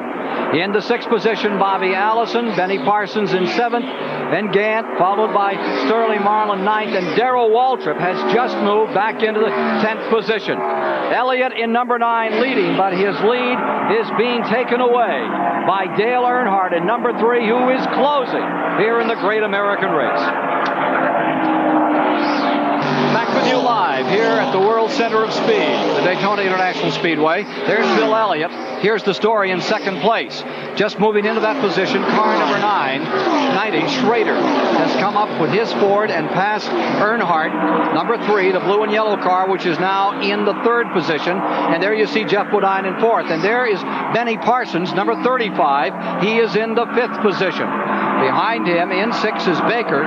Then Bobby Allison and Harry Gant. Seventh and eighth. Ninth is Marlin. Remember that Parsons won one of the 125-mile qualifiers. And now the ninth place car is in the pit. Sterling Marlin getting left side tires. He's headed back out, but it was a rather long pit stop, 20.9 seconds. Well, whatever they did to Buddy Baker's car during that pit stop obviously didn't work, because he was running so strongly in the first two segments, and now he's dropping away, so he can obviously hardly wait for the next pit stop. You saw number 44, Sterling Marlin, with the team that he's just beginning to represent. This is his first race in those colors. Bill Elliott out in front. Will you have to run this 500 differently than the way you ran it to victory 2 years ago? Now, I don't know. I mean, we're going to have to go into it and look at it, depending on what the competition does, but I feel like there's going to be some good competition out there. Right now, there's a lot of cars running good, and the thing of it is, you've got to handle, you got to stay at the bottom of the racetrack, and I think that's one thing.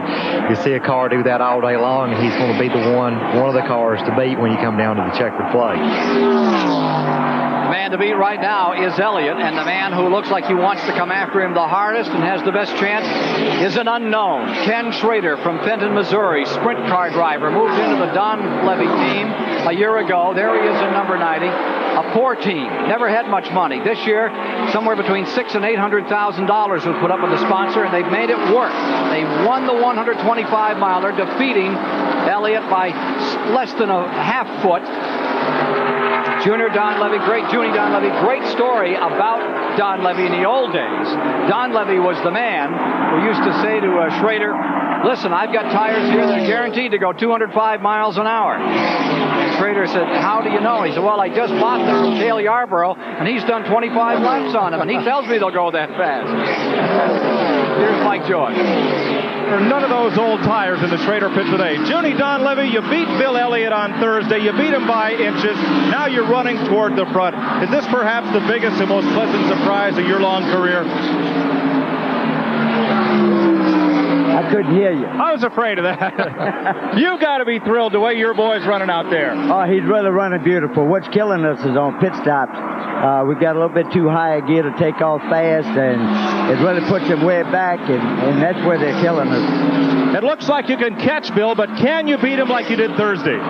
Well, I don't know. Bill's mighty fast, and he's not running as fast as he can run, so it's just going to depend on what happens right at the end of the race. And you can bet that Don Levy and crew chief Bob Johnson will keep brand new tires on that car to help him run down Elliott and try to beat him. Here's Dave Despain. Childress owns the car that has just given up second spot to Junie Dunleavy's Ford. You had a little handling problem early. Is it better now? Yeah, we've made several adjustments on the car, and we still got a couple of more I think we can make to help it out some. And, it's still a long race yet. You're gearing for the end of the race. The question is Bill Elliott. Everybody's been trying to figure out all week, can anybody do anything with that Ford? You're leading the General Motors class right now, but what's it going to take to wear that guy down and try to win this race? Well, they're real strong. If Dale can get up there to him on cold tires, we just have to see, but they're awful strong. Just a couple of moments ago, the members of this crew looked at one another, marked the interval, noted that it is not shrinking any. Elliott is holding sway out front. 110 laps have been completed. There you see the number 3 of Earnhardt now in third position. Schrader is in second, and leading is Elliott. Back and forth is Parsons, and fifth is Bodine. There's that Schrader, number 90. You can see the speed in the back straightaway there. About 200 miles an hour as they float along through a Sunday afternoon of this Valentine's Day weekend at the World Center of Speed. Elliott continuing to turn incredible laps. But Schrader is as quick as anything out here. The dark horse is hunting once again for the 85 champion. Stock cars maneuver around high-speed tracks like this Daytona track faster than some airplanes fly. But as Ned Jarrett shows us, speed can be just a passing thing. It's hard to capture the illusion of speed. So we took our convertible out for a cruise on the interstate, running along at 55 miles an hour. Of course, we all know that we're passed occasionally by someone going 65 to 70 miles an hour, some 10 to 15 miles an hour faster.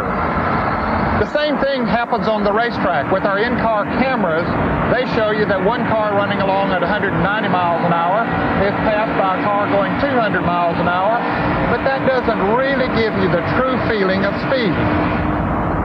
So let's take a little spin around the Daytona International Speedway, get our car up to 55 miles an hour, and let Terry Labonte's Oldsmobile come by at over 200 miles an hour.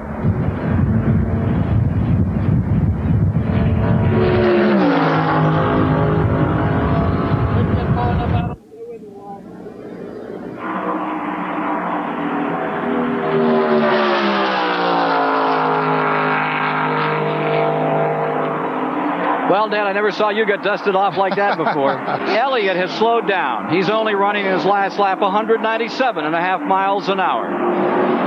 Here he is up in front, continuing to show the way. Bill Elliott leading the Daytona 500. Ken Schrader is maintaining second position. In the third position is Dale Earnhardt. Fourth is Benny Parsons. Fifth is Jeff Bodine. Maintaining sixth, Bobby Allison. Harry Gant running a stout 7. Buddy Baker is in 8. Darrell Waltrip now up to 9th, and Phil Parsons is in 10th. Parsons having a very good run here today. We'll continue our live flag-to-flag coverage of the Daytona 500 after this message and a word from your local stations. With you live at Daytona, the red light is on, and I believe that means the fuel pressure's gone away on number 17, Waltrip's car. We saw him shift a little early to come in. Here he is on the pit road. He may have run the tank down. I think that's what happened. Run it dry. When the fuel pressure goes down, that light comes on. He says, well, I got to go into the pits. Dale Earnhardt made a pit stop while we were away on the break. And Bobby Allison is pitted, and it was a lengthy stop of 35 and 4/10 seconds. And boy, that'll Bobby get you Allison. behind. That'll get you way behind. On the racetrack, Elliott's first, Schrader second, Benny Parsons third, Bodine is fourth. Fuel back in, the light goes out. I thought his car payment might be due. Elliott on pit lane. The leader, Bill Elliott, pulls in, and Schrader will take the lead. Dave Despain. wall as the leader comes down pit road. They feel they have things well in hand. Their only concern is that something might go wrong on a pit stop. The car is strong. It's working the way they want it to. Routine right side change, but into the right side goes the chassis adjustment man, and they have made a right rear chassis adjustment on Elliott's car. Other than that, a routine stop. All they're doing here is setting up for the run to the finish, and the leader looks to be in good shape. It was interesting that Darrell Waltrip took on left side tires and Bill Elliott took on right side tires. Just over 16 and a half seconds for Bill Elliott's stop, so we need to see how long Ken Schrader's stop is. Ken Schrader, likable race driver. His wife, a registered nurse.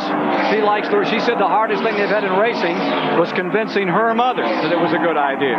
Car number 90, the Junie Donlevy car, best finish it's ever had here at Daytona in the 500, was 5th with Richard Brooks in 1983. Here's Mike Joy. Benny Parsons, like Dale Earnhardt a few laps ago, will take on left side. Benny, having a little trouble keeping the car running, waves off the drink of water and a little bit of a miscue on the pit stop. Here in Benny's pit, car owner Rick Hendrick, who also owns the Waltrip and Bodine's car. You looking for the trifecta today? I couldn't hear you. So you're looking for the trifecta today with a 3-car entry. Well, we're going to try. That Ford looks awful tough right now, but our cars are running well, and if it stays green, we're looking pretty good.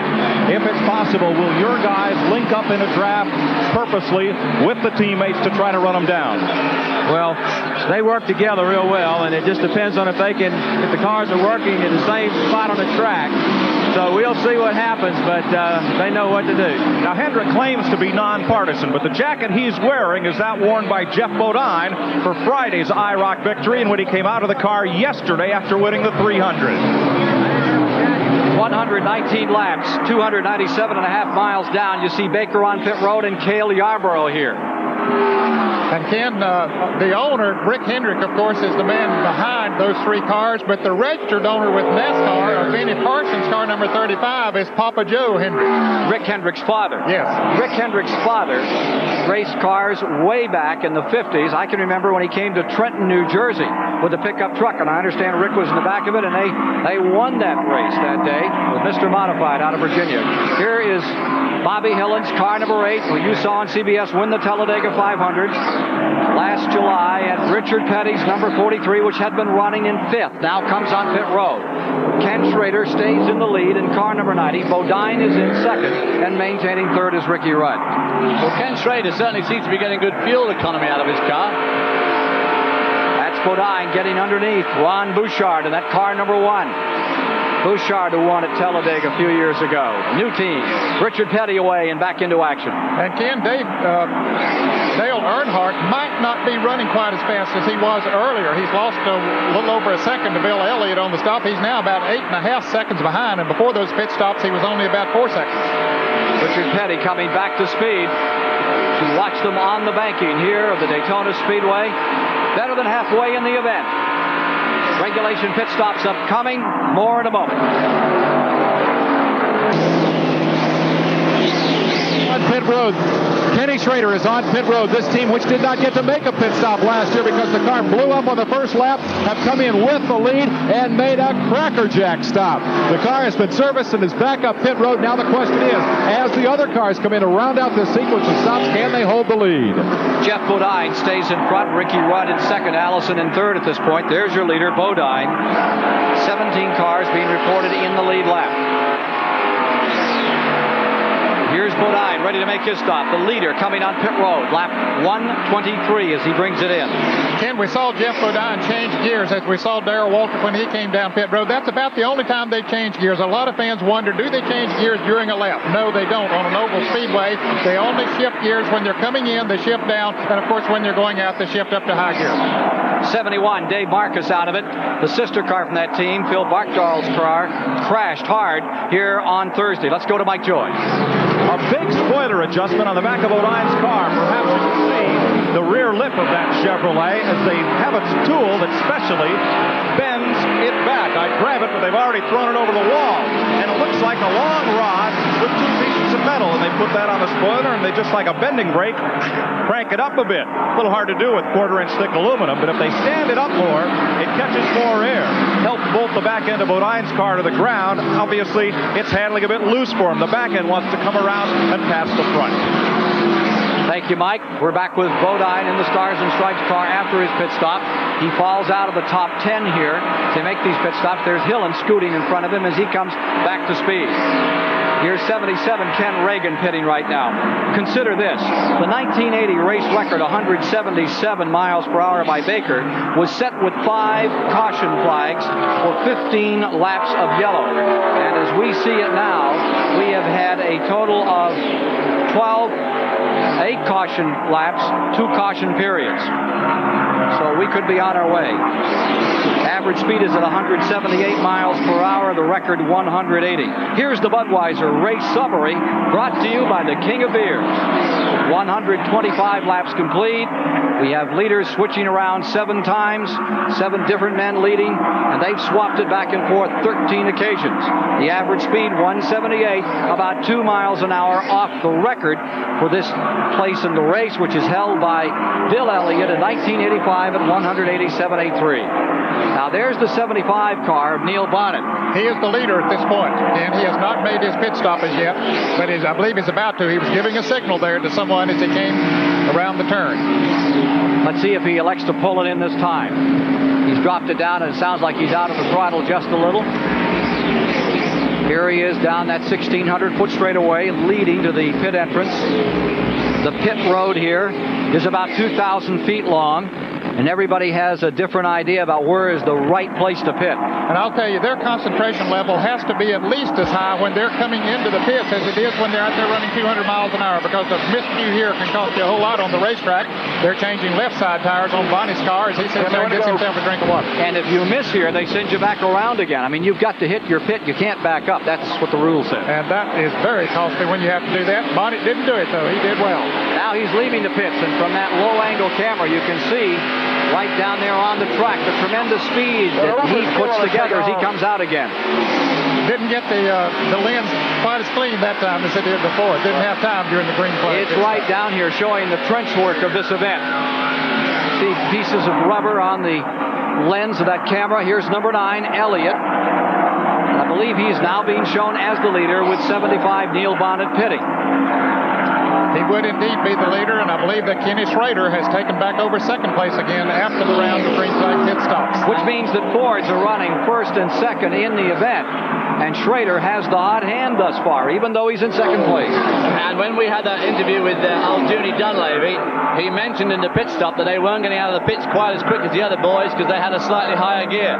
Well, that austerity move of old Junie Dunleavy is finding hard to leave behind. They're obviously gearing the car up a bit to try and give the engine some long life, and it paid bad dividends then because he got away well before Bill Elliott arrived on the scene, still in the lead after his pit stop, and Elliott hauled him in through 1 and 2 and passed him on the back straight easy because it took Ken Schrader a long time to get up to speed.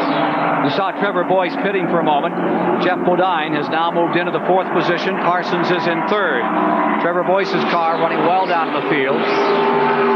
Taking a look at what's gone wrong with the D.K. Ulrich ride today. He's been out for a considerable time, D.K. Ulrich's team, after they were found to have the big engine last year. NASCAR really tightening the screws on making sure these cars conform to the regulations. And it's costly if you get caught with a big engine.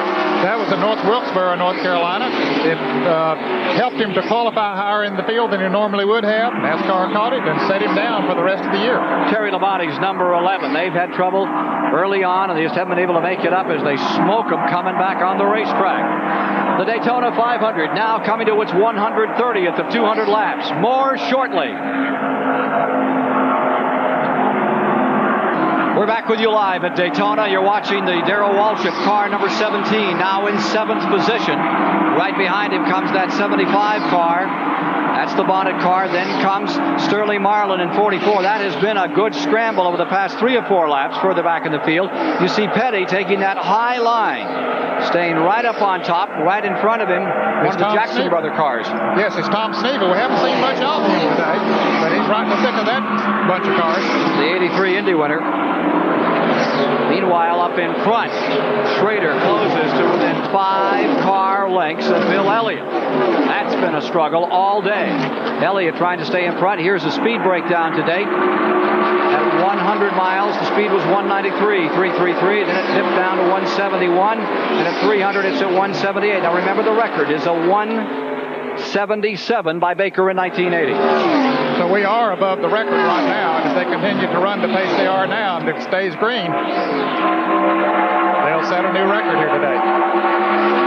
Let's go to Chris Economaki. Well, today's 500 started under sunny skies, and then it clouded over, and now the sun is trying to come through again. And earlier we heard Waddell Wilson, Gal Walsh, the crew chief, said their car was set up to run in shiny weather. Now, it's not set up for cloudy weather. The difference would be the angle of this rear spoiler, up or down, and determining the downforce of the car. One of the other facets of a sunny, shady setup would be the rear axle ratio. And this cutaway rear end, these are the rear end ring gear teeth related to the pinion gear teeth. A different rear axle ratio is required for one setting than it is another. Some of the intricacies of stock car racing played out on the track today. Back to you, Ken. Dick Hutcherson building all that equipment, one of the great drivers of a few years back. Now look at number 90, closing. Schrader is there, closing up on Bill Elliott. This coming in the 136th lap. Making a move on Reagan in his Ford is number 9, Elliott. And Ken Schrader wants to write his name on this one for Junie Donlevy and that Virginia crew. He certainly, thus far, has looked as strong as anything in the race. He certainly has. That car has handled well since they rolled it off the truck here some 10 days ago. Of course, he qualified well, had the third fastest overall. He won the 125-mile qualifying race. So he has definitely been in the thick of everything that's going on here today. Now, for more on that battle, let's go to Dave Despain. It's been party time in the Junie Donlevy pits and garage all week. You guys are having a wonderful week, and now you got the biggest plum in sight right there in reach. Can you get around Bill Elliott and win this race, Junie? Well, if we could get a good caution near the end, I think we could go with him. But right at the moment, when we are on a green stop, he beats us in and out of the pits. It's on account of we got the wrong gear ratio if we get going. But you're running him down on the racetrack. You look like you're about ready to pass him. Well, Bill's just playing along and pretty good. But we kind of hope that things will fall that way. He's running real good, and we're plenty happy. To find out the other half of the strategy in this checker game for the lead, let's go to Mike Joy. We're in the lead cars pit with Ernie Elliott as Ken Schrader closes in. Ernie, how concerned are you about Ken Schrader closing up there? Well, right now our car's a little bit loose. So, we got to make another chassis adjustment on the car. We've been fiddling with it all day. And, it's been going kind of from tight to loose. And, the overcast conditions kind of changed everything. So, we were basically set up to run on a loose racetrack. And now we ended up being a little bit tight, so we made an adjustment. And we over-adjusted and got the car too loose. So right now, there's still a long way to go. We've still got 150 miles of racing left. That's characteristic of Ernie Elliott. They never get flustered, never get fluttered until the last 10 or 12 laps or so. Let's go back up pit road to Dave Despain. Your guy just drove right by him out there, Junie. He's looking very strong. Well, he says it feels pretty good, and I think Bill's getting a little bit loose right at the moment. We're having to decide now whether to go with left side or right side tires on the next stop. On Thursday out here, you guys came down to a photo finish. Kenny beat him. If it comes down to that again in the 500, will Kenny beat him again? We certainly hope so. We certainly hope so. They are cheering him on as Schrader is on the charge here at Daytona. Schrader was giving a message to Junie Donlevy there. Here's number 19, coughing and coming back onto the caution is out. There's a caution out. That's a break. Break for Schrader. Now, I'm not got sure. the wrong gear. Junie Donlevy, I wouldn't be too happy about a caution because on a restart he could get swapped. Yes, he could. He needs to run green flag as much as he possibly can, but don't count Benny Parsons out because he had drafted right up with Kenny Schrader and had already moved around to Bill Elliott as well. He was absolutely right there. The last thing they want in the Donlevy team now is a caution flag right near the end. He needs at least 10 laps to get back to speed. The Goodyear Blimp Enterprise out of Pompano Beach, Florida. Pilot Captain Drew Marshall giving us incredible pictures of this great 400-plus acre facility today. 62nd consecutive year, a Goodyear Blimp has presided over one of the nation's top sporting events. There you see it, the Daytona Speedway, where the Great American Race is being worked out right now through 139 laps. Here's Dave Despain.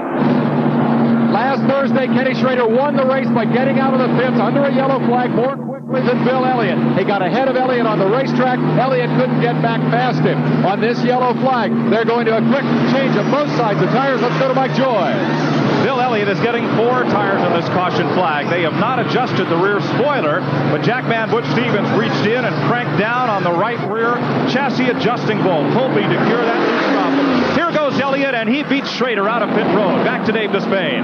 There is a problem here in Judy Dunleavy's pit. They did not get the lug nuts tight on the right rear. It was a momentary bobble. It cost them the opportunity to beat Elliott out of the pits. The strategy that worked for them on Thursday did not happen here, but we've still got a good way to go to the finish. And the man who came out first was Benny Parsons. While those two Fords were in such hot contention, Parsons slipped in, slipped out before those two automobiles. And he took on 4 tires also, Ken.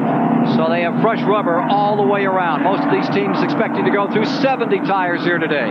We're under caution. We'll be back with the exciting finish of the Daytona 500 shortly. Of the day. Cars on pit road at this time with Waltrip leading, Bonnet second.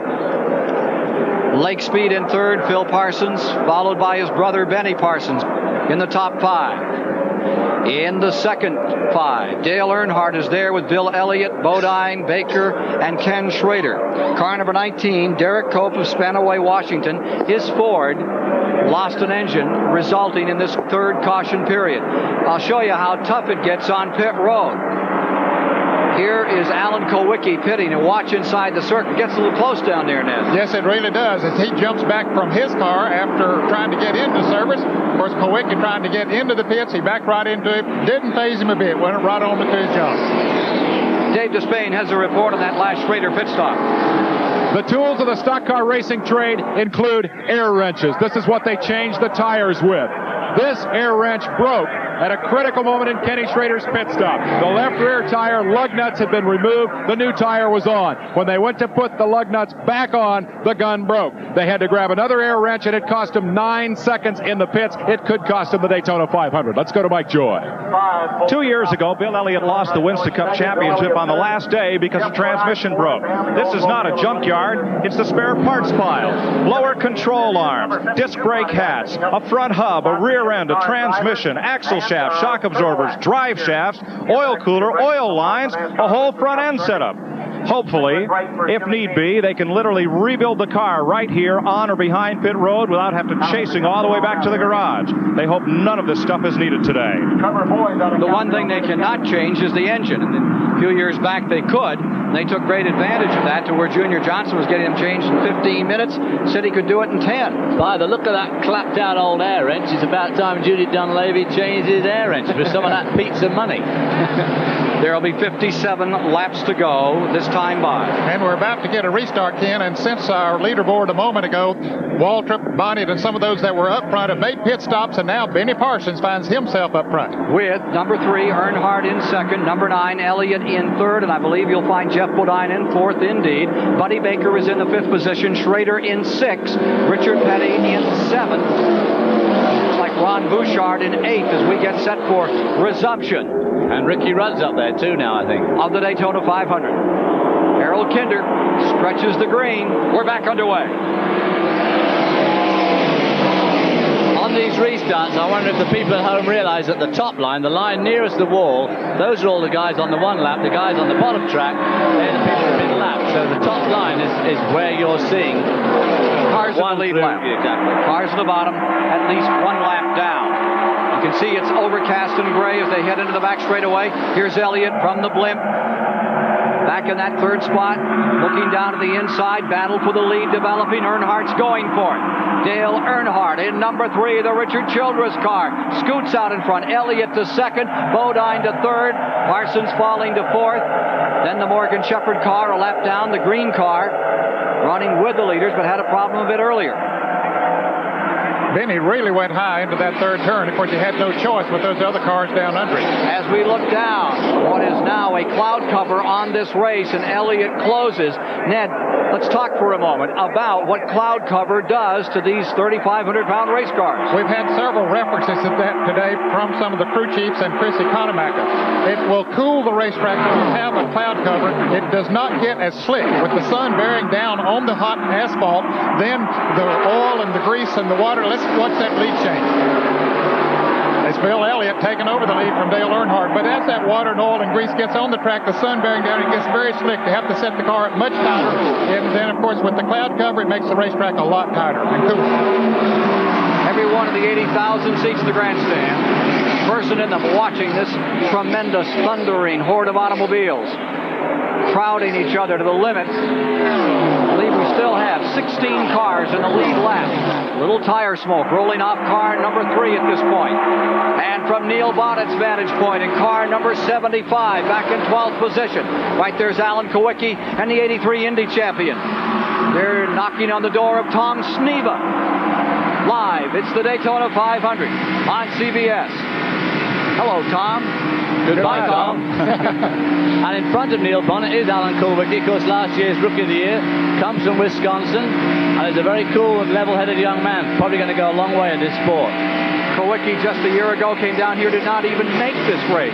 Went to Richmond, Virginia, where they're going to race next, and he didn't make that one either, and yet came on to win Rookie of the Year. Darrell Waltrip's camera. Whoa, tight traffic. Bobby Hillen on the outside. Ken Schrader deployed directly in front. And just a lap ago, they got together. Ken Schrader hit Bobby Hillen Jr. in the back as they came through the tri-oval, and Hillen did a beautiful job of saving the car.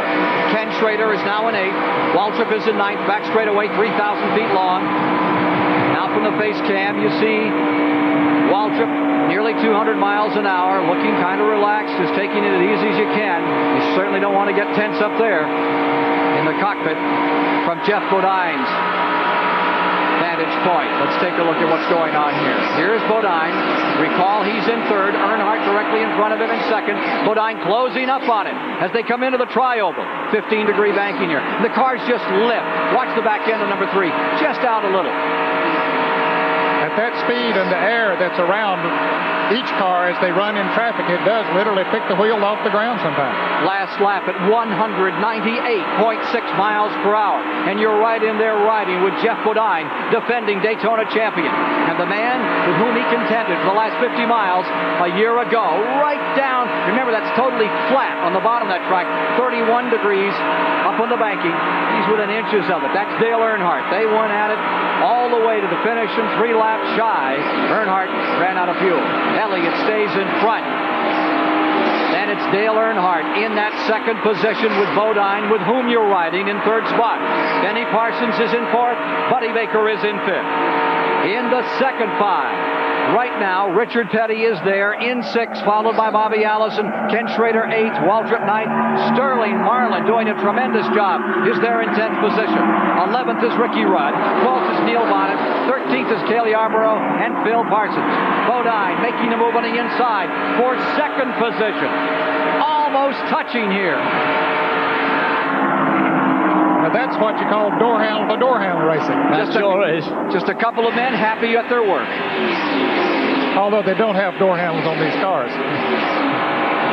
That's 200 miles an hour. That's about as good. Look at those tires travel.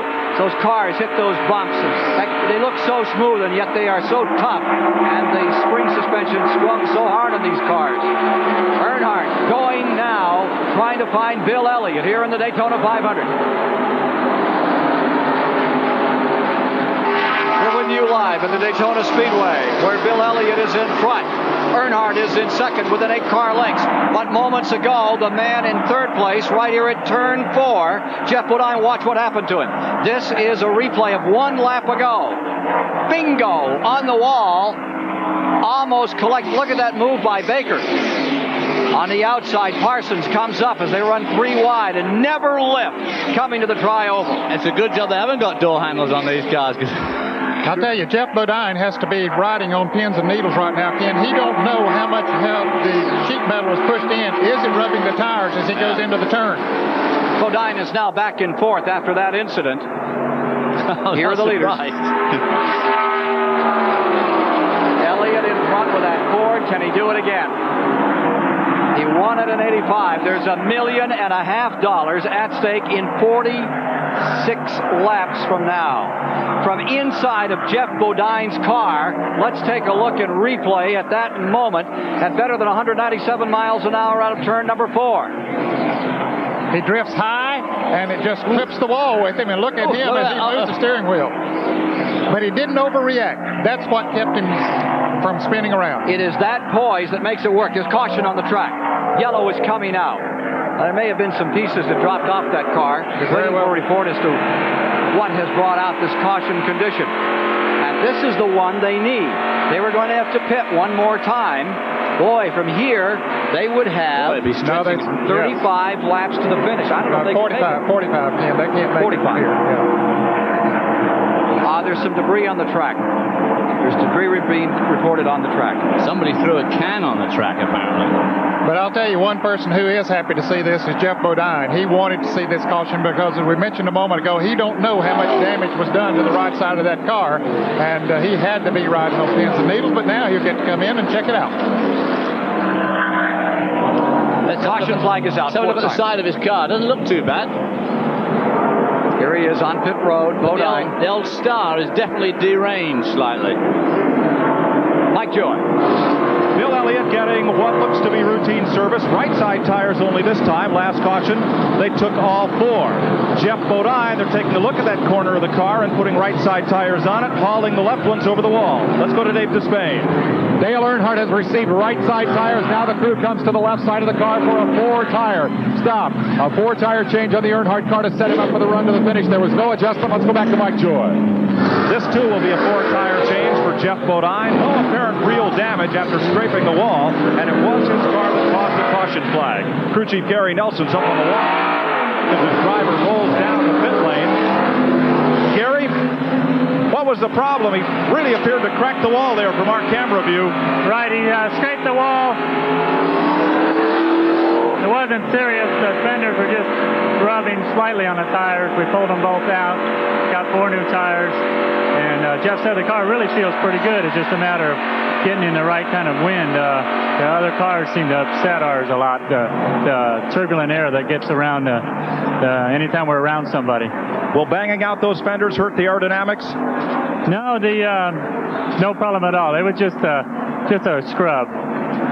Just a scare for Jeff Bodine and crew.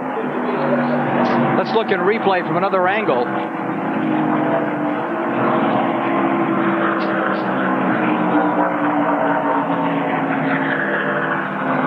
This is on pit road as Bodine is coming back out. Here's Petty coming out. Well, Petty and Bodine came out quite late there. One guy who didn't come out late was, in fact, Schrader. After that long stop they had, old Kenny Schrader was really ready to go, and the mechanic, with his leg stuck out the window doing something to the rear, was running at about 85 miles an hour as they left the pits here. He was doing a pretty good job.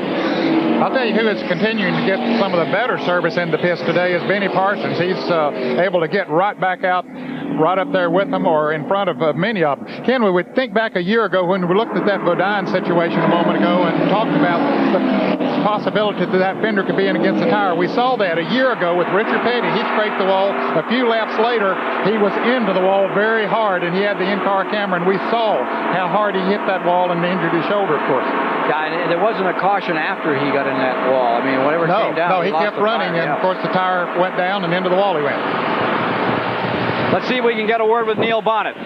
Yeah. Neil, Ken Squire, do you read us? I got you, Ken. How's it going? How is it going, Neil? Ken, we're in pretty decent shape.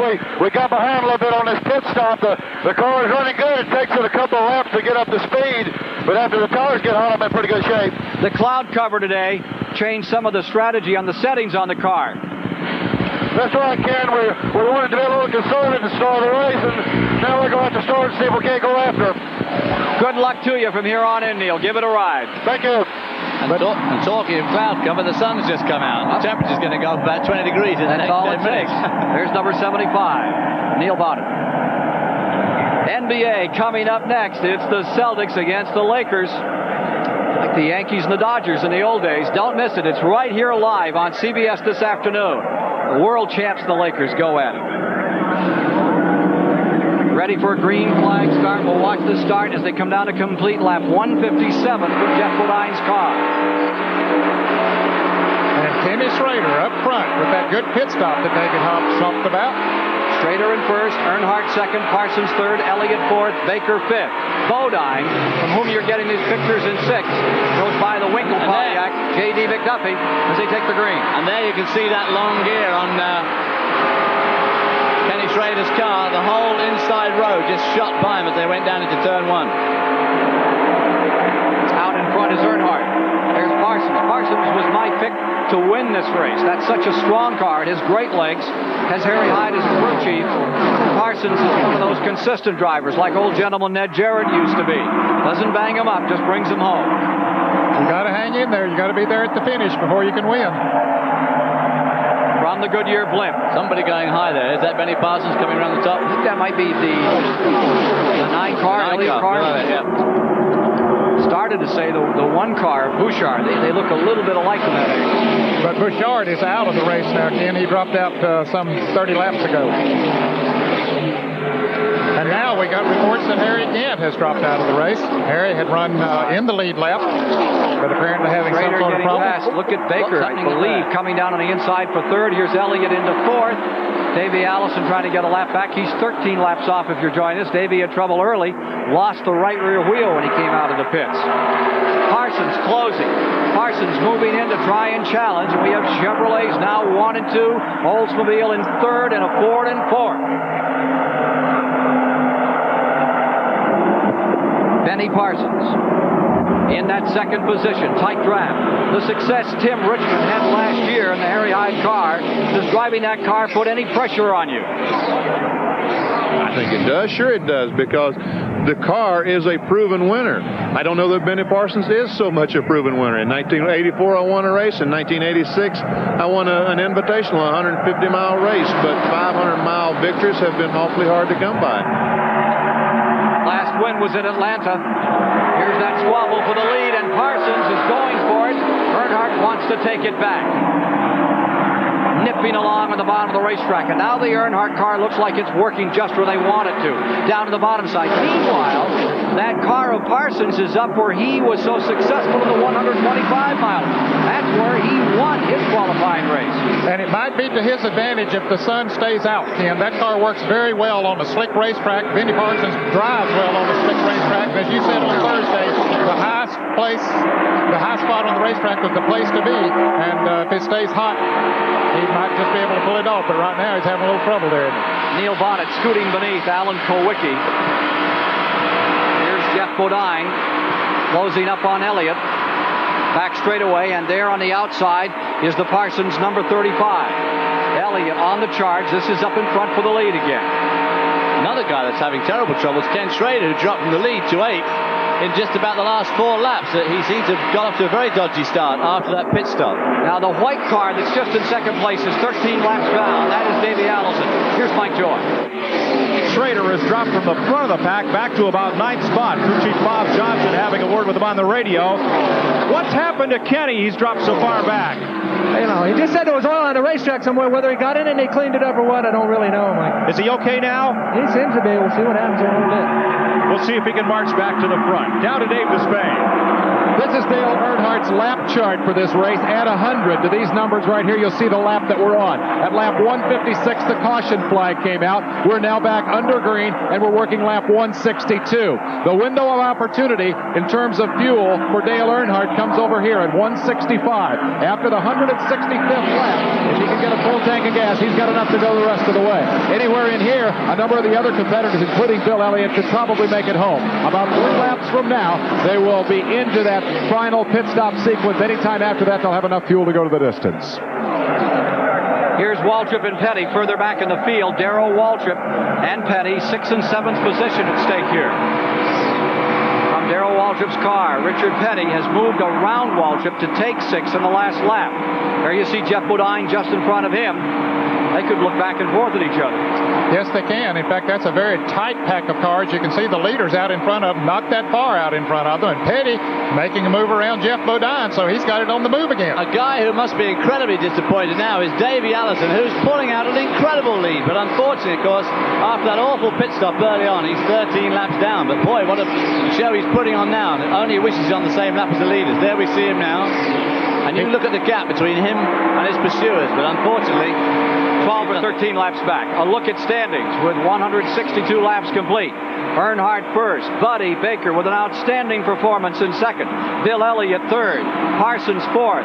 Jeff Bodine falling back here. Richard Petty has picked up a spot, and Bodine is back to sixth. Then Waltrip seventh, Schrader eighth, Sterling Marlin ninth, and Phil Parsons holds on to 10th position. Well, there were about 8 or 10 cars there that could move up and take the lead at any time. However, Earnhardt is doing a good job of using the racetrack to his advantage. Buddy Baker has tried him on the outside. He's tried him on the inside. Right now, content to run right behind him. Dave Despain, a report from you, please. Richard Childress owns Dale Earnhardt's car. Davey Allison may look impressive on the racetrack, but you're not happy to see him out there racing with your car at this point. What's going on? Well, with this many laps to go, it'd be better. If he's only one lap down, you can understand. 14 laps down, or however many they say, several laps down. Let the leaders race for it. Have you lodged any kind of a complaint about that? No, not really. It's, not really. We'll see if Davey Allison won't move out of the way and let this dash to the finish of the Daytona 500 happen unimpaired. He doesn't need to move out. He's pulled away by almost a second and a half now. Yeah, about 3 or 4 laps ago, he had pulled up and passed both Dale Earnhardt and Buddy Baker and just motored away, so he's certainly not on their way right now. Baker for the lead. Buddy Baker, who first came to Daytona back in 1961, scores on the inside. It's Baker taking the point once again. Earnhardt to second, and there's Parsons in third. Great scramble. Oh, they touch the back straight away. That's Parsons down on the inside, going up underneath Earnhardt for turn 3 at 200 miles an hour, just tapping on each other's fenders. Some would say that Benny Parsons gave Dale Earnhardt a little bit of his own medicine, because everybody in the country who's a race fan knows that Dale Earnhardt will get in there and mix up with him. And Earnhardt comes right back up on the back of Benny Parsons. Now Elliott scoots in there. In fact, Earnhardt gave him the nudge as they came off turn 4 then, I'm sure. That's exactly what he did. As soon as he straightened up out the corner, he just gave him a love tap at 200 miles an hour. On the outside, perched high on the track, number 43, Petty. Luck has not been in his corner in the last several Daytona 500. Of course, he won here in 79. He won here on CBS in 81. And it has not gone well for him. Right now, he's driving a magnificent race, and the car staying under him, looking very strong. A year ago, had that bad crash in turn 2, and you witnessed it from inside of his car. Well, Ken, we're in the last 100 miles now. It's show and tell time, and they're trying to show, and some are trying to tell others, but hey, there's nobody that's giving an inch out there right now, and it seems like during that last pit stop, they were able to get dialed in pretty well, everybody. Budweiser now presents another race summary, brought to you by the King of Beers. 167 laps complete. There have been 11 leaders, 23 lead changes in the race, and they're averaging 172 miles an hour, about 5 miles per hour down. That's the Budweiser race summary after 160 laps at the 29th running of the Daytona 500.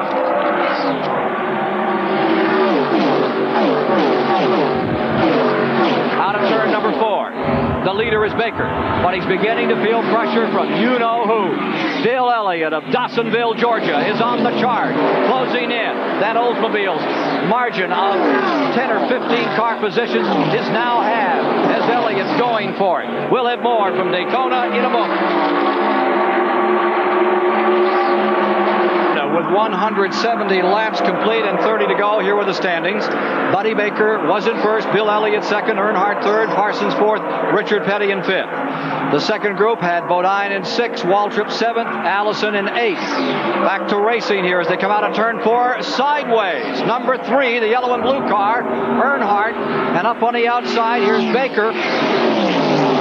As they continue that scramble, we have 7 cars running for the lead.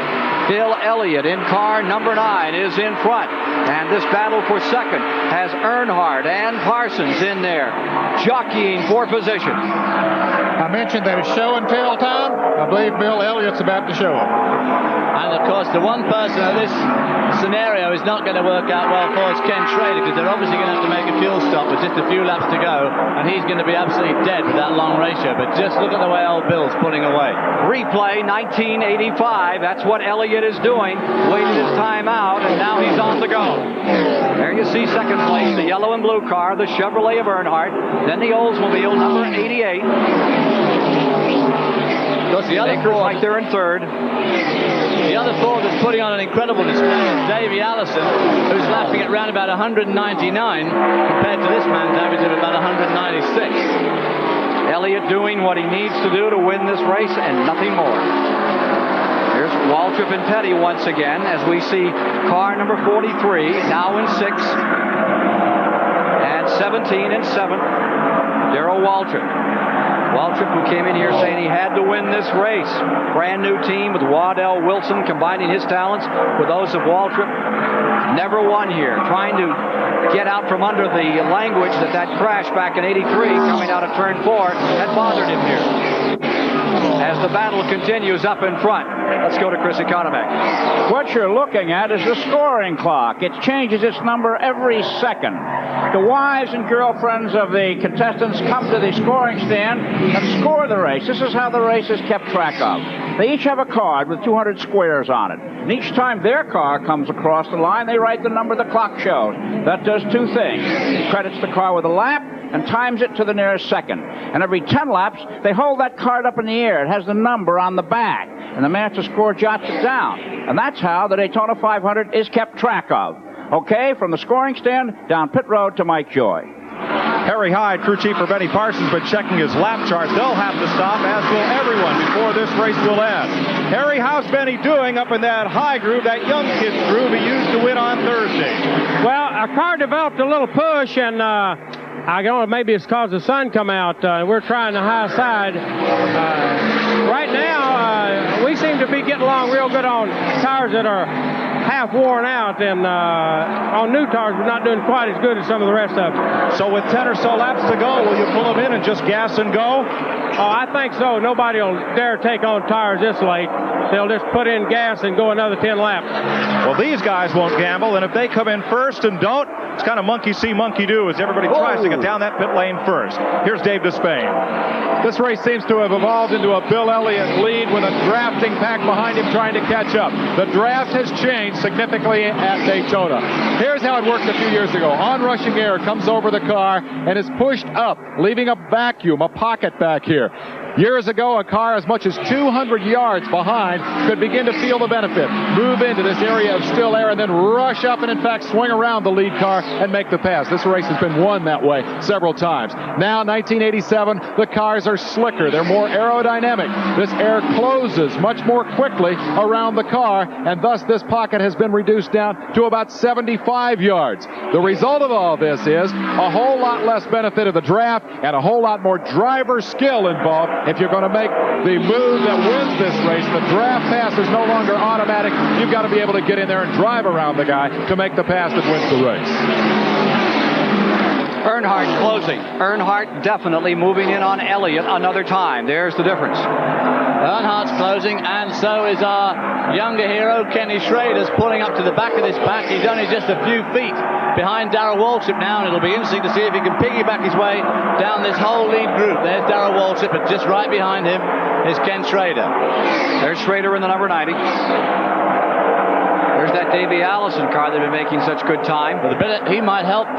He might feel it's worth helping Schrader. They're both in Fords.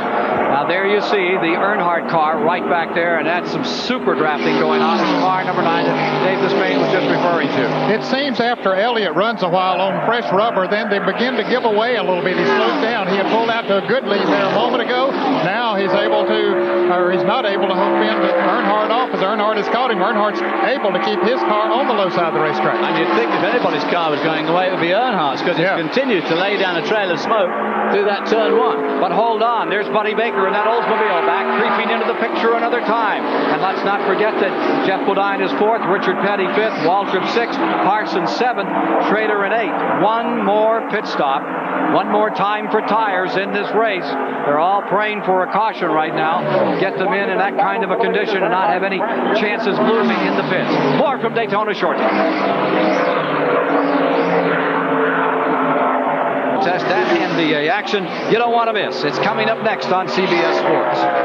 We're getting down to as dramatic a finish as we've had here at Daytona. We have one more pit stop, and it may not be the car or the driver that decides this race. It may be that unsung hero on pit road who will give us the winner this time. Here's the battle for the lead. Earnhardt swings it down and goes underneath Bill Elliott in this ongoing confrontation for the lead.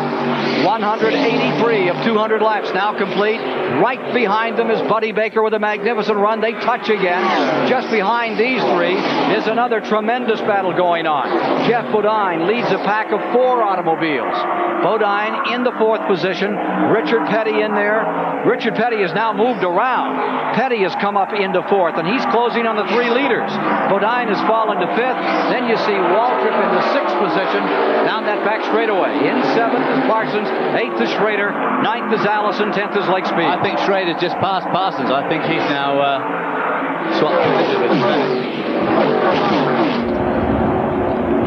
There are still 13 cars in the lead lap, Ken. In the 10th position, you mentioned Lake Speed. Phil Parsons is 11th. Cale Yarborough is 12th. And Ricky Rudd, the last car in the lead lap, is 13th. Bodine, Waltrip at it. Neil Bonnet had been in the lead lap most of the day, but during one of our commercial breaks, he came in for a 4-tire pit stop, which has put him 1 lap down. Look at Waltrip falling back here a bit. There goes Schrader by him. Parsons by him. On car number 17, Waltrip. Talking to Waddell Wilson. Telling him what the problem is. In the lead. Number 3, Dale Earnhardt, who had it right within his grasp. He and Bodine were going to settle it between themselves a year ago, and then it went away. An empty fuel tank. Baker. Last year he crashed in this event. Now Waltrip is pitting and Schrader is pitting. Darrell Waltrip down pit road. Way up at the end, almost where you come back out at turn 1. Waddell Wilson there and company. Ken Schrader is in very quickly. They just topped the tank on number 90. Less than 5 seconds. Less than 5 seconds he was in the pits, but he gets out a little slower than others. In fact, he's getting out very slow. He's not up to speed that he should be at this point. No way. Something wrong. Here comes 17 out. There's something amiss on car number 90. He's still running very slowly. Can't believe the gear is that tall. Well, it's possible he might have a transmission. He might have missed an upshift too or something like that. But it's going to cost him dearly. Ken, to show how competitive NASCAR Winston Cup racing has become nowadays, the previous record in the leaders in the lead lap in the past was in 1984. At this point of the race, there were 6. There were 13 on the lead lap before these 2 pit stops. We're at lap 186. They'll be getting ready to fuel shortly. And it will be just a topping of the tank and on their way. Now, Ken Schrader, when he went in the pits then too, he locked his back brakes up very badly and slid the last 30 yards into his pits, which will have almost certainly flat spotted at least one of his rear tires. So he could have a nasty vibration problem for the last 14 to 15 laps as well. Now it's Bill Elliott getting into the pits. And it'll be interesting to see. Jeff Bodine's crew in particular have gotten better gas mileage over the years. He might gamble and try to stretch it the rest of the way. Bill Elliott knows he can't. Bobby Allison knows he can't. They're both in. Mike Joy. Elliott getting that gulp of gas. Kenny Schrader locked in the strategy for everybody. Took more than about 6 seconds, and I don't think he got a full can of fuel from this point. He probably doesn't need it, though. Elliott is back out. Let's see who among the leaders in Mike or Dave Despain. I think we want to know from Gary Nelson if they think they can stretch it.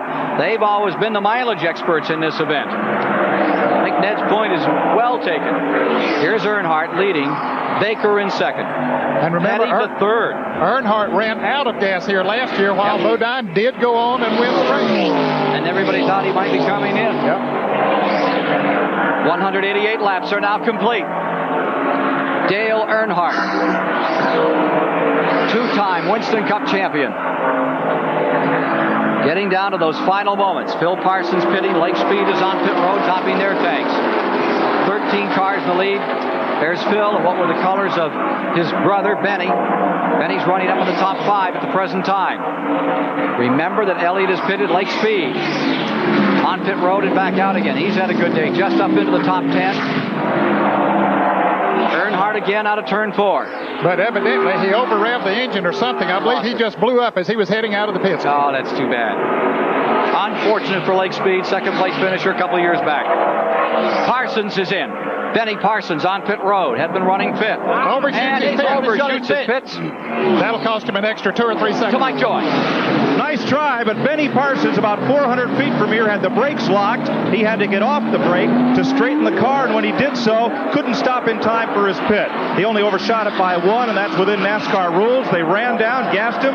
He's gone.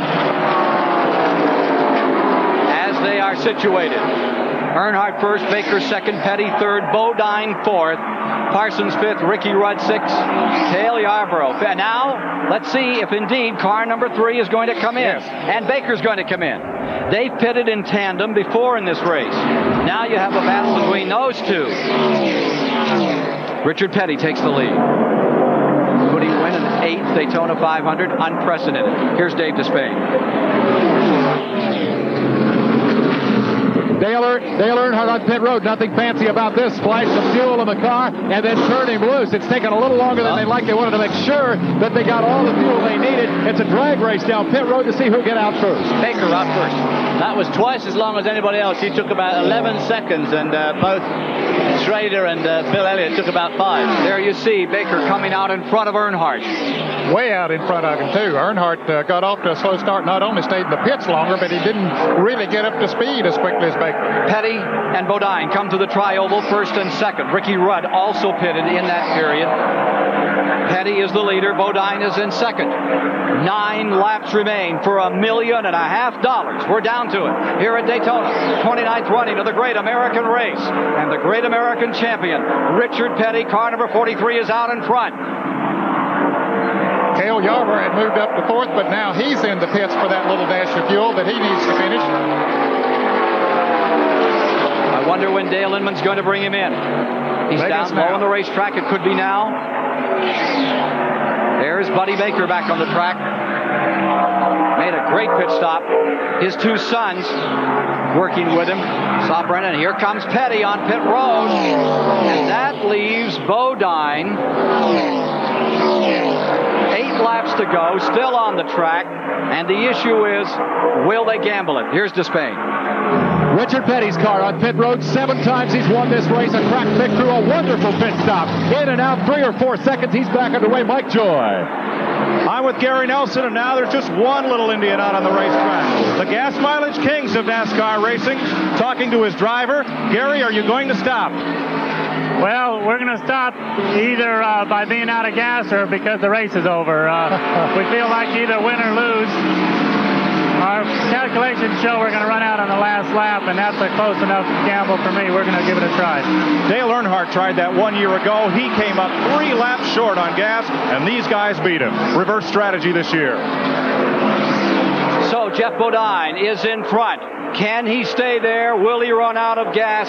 We'll know in about 6.5 laps at the finish of the Daytona 500. 4 laps to go. The word was that Bodine was about to pit. 4 laps to go. He stays out, trying to stretch this car. He is in the first position. He has about 23 seconds and a near empty tank on second place man. There are the standings. Bill Elliott in second, Benny Parsons in third, Richard Petty in fourth, Buddy Baker in fifth.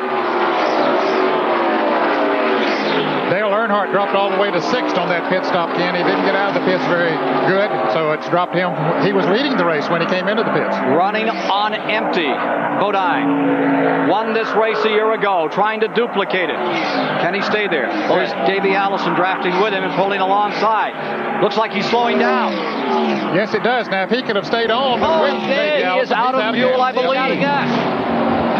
He's juggling it.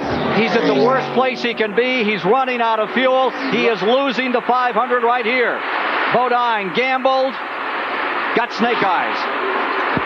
2 laps to go. Elliott. That's Kathy Bodine with her fingers crossed. It didn't work. A year ago, he won my admiration. He won this race, and at 8:30 at night, when everybody else is out for victory celebrations, he was at a Kmart store signing autographs. That's not going to happen this year. And this Elliott's about to take him for the lead on the back straight. Elliott closes in. Gasping. Car number 5 running real slow. That was it on the inside. Elliott's now in front. Laps running down.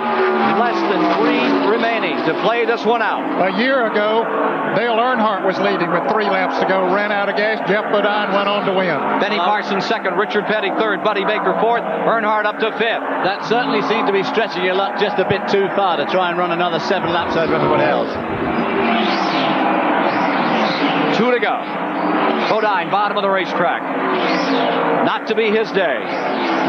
My kingdom for a pint of fuel. Now, can Benny Parsons catch Bill Elliott? I don't think so. I think he's losing ground slightly. He was closer than that just a couple of laps ago. Leader Bill Elliott closing in on his second Daytona 500. There's Richard Petty having a magnificent race in third. The car number 75 falling a lap down, Neil Bonnet.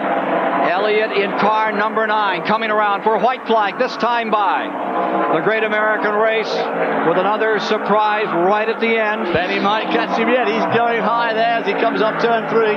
Parsons is closing now. Parsons is reeling in. Elliott with 1 lap to go. He's 12 car lengths down as they cross the stripe. 2.5 miles remaining. Richard Petty closing in. There's Parsons in that Harry Hyde car. Moving up. Ford in first. Chevrolet in second. Pontiac in third. Daytona 500. Down to it. Final lap. Elliott staying low on the racetrack. He knows that he's just got to stay down there and hope that Benny Parsons can't catch enough draft. Parsons coming right down on the racetrack with him on the low side, trying to pick up that draft, but again, I'm afraid he's too far behind. Here they are for turn number 3. Parsons still trying to close. Final lap. Last sprint out of turn number 4. The pride of Georgia, Bill Elliott, straining car number 9 to bring it home and give Ford and give the folks of Georgia something to cheer about. He comes across the line to win it by about 10 car lengths. Bill Elliott, 2-time winner of the Great American Race. Second place with a great performance, Benny Parsons, and third to the king, Richard Petty. An estimated 125,000 up to congratulate Bill Elliott on his cool-down lap of honor here at the World Center of Speed. Dan Elliott there with part of his crew. The Elliott brothers have pulled it off. The crew from Georgia have put it on the racing world for a second time. They've won the Daytona 500. Well, he never shows too much emotion. I can tell you right now, he's happy. Jeff Bodine, calculated risk. Didn't work out. No, he didn't. He's still racing, Ken. He's still got to finish this lap and try to finish as well as he can in the race. He didn't drop out. He coasted around to the pits, got some gas, but it's going to put him far back in the field. 18th. With the way he was running, I think that was a pretty poor decision to try and hang it in there. I know he gets good fuel consumption, but there's good fuel consumption and there's miraculous fuel consumption. Well, I think he was looking for the miracle because he knew if he pulled in that Elliott would take it, so he decided it was worth the gamble. You either finish first or you finish nowhere. I remember 1963 very well. I was leading the race with 2 laps to go, and I ran out of gas. Of course, I did manage to finish third. Latest report, Bodine will be scheduled 14th on that final rundown. Into victory lane. And for Mildred Elliott, the mother, watching up in Dawsonville, Georgia, and his daughter Star, they've got to be dancing around the living room in Dawsonville as Bill Elliott has pulled it off. And Mama Reese, she has a bad hip these days, 90 years young, but I suppose that she wanted to be by herself. She didn't want any interruptions when she watched her grandson here today. Congratulations, one and all. You've got yourself a great champion. Parsons for second, Petty for third, Baker for fourth, Earnhardt for fifth, Allison sixth, Schrader seventh, Waltrip eighth. And back in 14th, Jeff Bodine, just down on the end of pit road. A great effort by the defending champion, who decided that it was worth the shot. Maybe it would happen. And this time it did not. Chris Mackey standing by. And that steering wheel comes off as Bill Elliott puts the pin back in. He's calm. He's used to this scene nowadays. And being congratulated from both sides of the car here. People swimming around. Here we go. and he gets the cheers of the crowd. Hey, Bill, congratulations. That was a thriller at the end, wasn't it? I'll tell you what, the crew did it today. You know, every time we beat the guys out on pit stops, and we kept on and we kept on, and we was always out front. It seems like they caught up on during the race, but whenever it counted, we were out front. What about the challenges you had? They were strong. From Buddy Baker, that was a surprise. And then from Dale Earnhardt, were you confident you could beat those guys? Not really. Earnhardt got really strong at the bottom of the racetrack, and I knew if he beat me back out of the pits, I'd have a hell of a race. First step towards another $1 million season, Bill. Is that on your mind? No doubt about it. I'll tell you what, this old Ford Thunderbird kept right on digging all day long. I'm proud of it. You gave us a great show, Bill. Congratulations and continue good luck. That's it from the winner's circle. Chris Economaki, back to you, Ken Squire. Winning by half a second today. In his 9th Daytona 500, he comes to his second win. Bill Elliott's been here since 1978. Last year, he gave 500 for 1987. Bill Elliott wins it for a second time. And then the senior crowd came in. Benny Parsons second, Richard Petty third, Buddy Baker fourth. Dale Earnhardt was fifth. In the 6th position, Bobby Allison. Schrader, after that great run, wound up in 7th. Darrell Waltrip was 8th, Ricky Rudd 9th, and Cale Yarborough in 10th. Now, the next 5, back to the 15th position, Phil Parsons in 11th, then Bodine. And look at Alan Kowicki, that rookie who didn't even make the field a year ago, comes through in 15th position. Down in the garage area, Dave Despain is standing by with that senior crowd, which really paid off this afternoon, 2nd, 3rd, and 4th. Oh, indeed, Ken Squire. The young lion from Dawsonville went to victory lane today, but the old guard, the legends who really created this sport, have come home 2nd, 3rd, and 4th. Benny Parsons, somebody said that on Thursday, a car won your race, not a driver in that qualifying race. I would think today that perhaps you proved that you're still capable of driving one of these things. Well, I did hear that, Dave, but yeah, I took it for what it was worth Thursday, and I think that Thursday, I did a good job in the car. Today, if I hadn't slid down pit road trying to make a pit stop, it would have been a little bit better. But Bill was tough today, but so were these other guys. Could anybody have beaten Elliott? It came down to a little fuel mileage war at the end, but did anybody have the stuff to beat Bill? I think that we could run with him. I really do. But the last tire change that we made, we picked up on a horrendous push. In other words, the car just would not turn in the corners, and we adjusted on the fuel-only stop, but we could not adjust enough to make it so we could catch Bill. Good run today. Benny Parsons, the runner-up. King Richard Petty's won this thing 7 times, and looked for a while you were going to get another one here today. Well, we never really got that far up. We was just, 3rd or 4th, 5th place car, and we ran as fast as the leaders. We just never did get caught up with them, and then right there at last, we had a real good pit stop, and that put us ahead of Buddy, and some of them had been outrunning us. Let me get a quick comment from Buddy Baker, the 4th place finisher. Buddy, did you have a shot at winning this thing down at the end? I think I did. Earnhardt and I were running 1st and 2nd. The only thing I didn't do, I should have stopped when Bill did. That would have given me, same run as they had at the end there. I think maybe Elliott and Benny could run just a bit quicker than Earnhardt could lead me. And, I really felt like I was going to win today. I got one bad set of tires, and then we got another set that was just great, and I got back up to the front, and I said, well, that's my day when things start going like that. But it wasn't to be, but I was real proud of the car, and I hope that Crisco and all the people were happy with the way we run today. Great run, Buddy Baker. Let's go to Mike Joy. The man taking a drink out of this gallon jug, it's water. If it were gas, he might be in victory lane instead of with us in the garage area. Jeff Bodine, a bold gamble, but that's probably all we needed to make it around. A couple laps, 2.5 laps, but it was our plan right from that last pit stop of ours to try to make it. Not to try to outrun anybody, because it was pretty wild up there. It got pretty exciting. A lot of racing going on. And Bill and Benny, Earnhardt, all those cars were running pretty good. Baker. So our plan was just to try to outlast everybody, and we came up a couple laps short. Is it particularly ironic that you're just where Earnhardt was last year, winning almost everything and running out of gas with 3 laps to go? It could be. I don't know. It's been an awful good week here for me, and we took a gamble. If you never take a chance in life, it's pretty dull and boring, right? We took a chance and we lost, but I'm happy. Maybe next year. Back upstairs to Ken Squire. Hi, kids. Tom Sneva finished up in 16th. It was Morgan Shepherd 17th, Rodney Combs in 18th, Ken Reagan 19th today, and more from Daytona in a moment.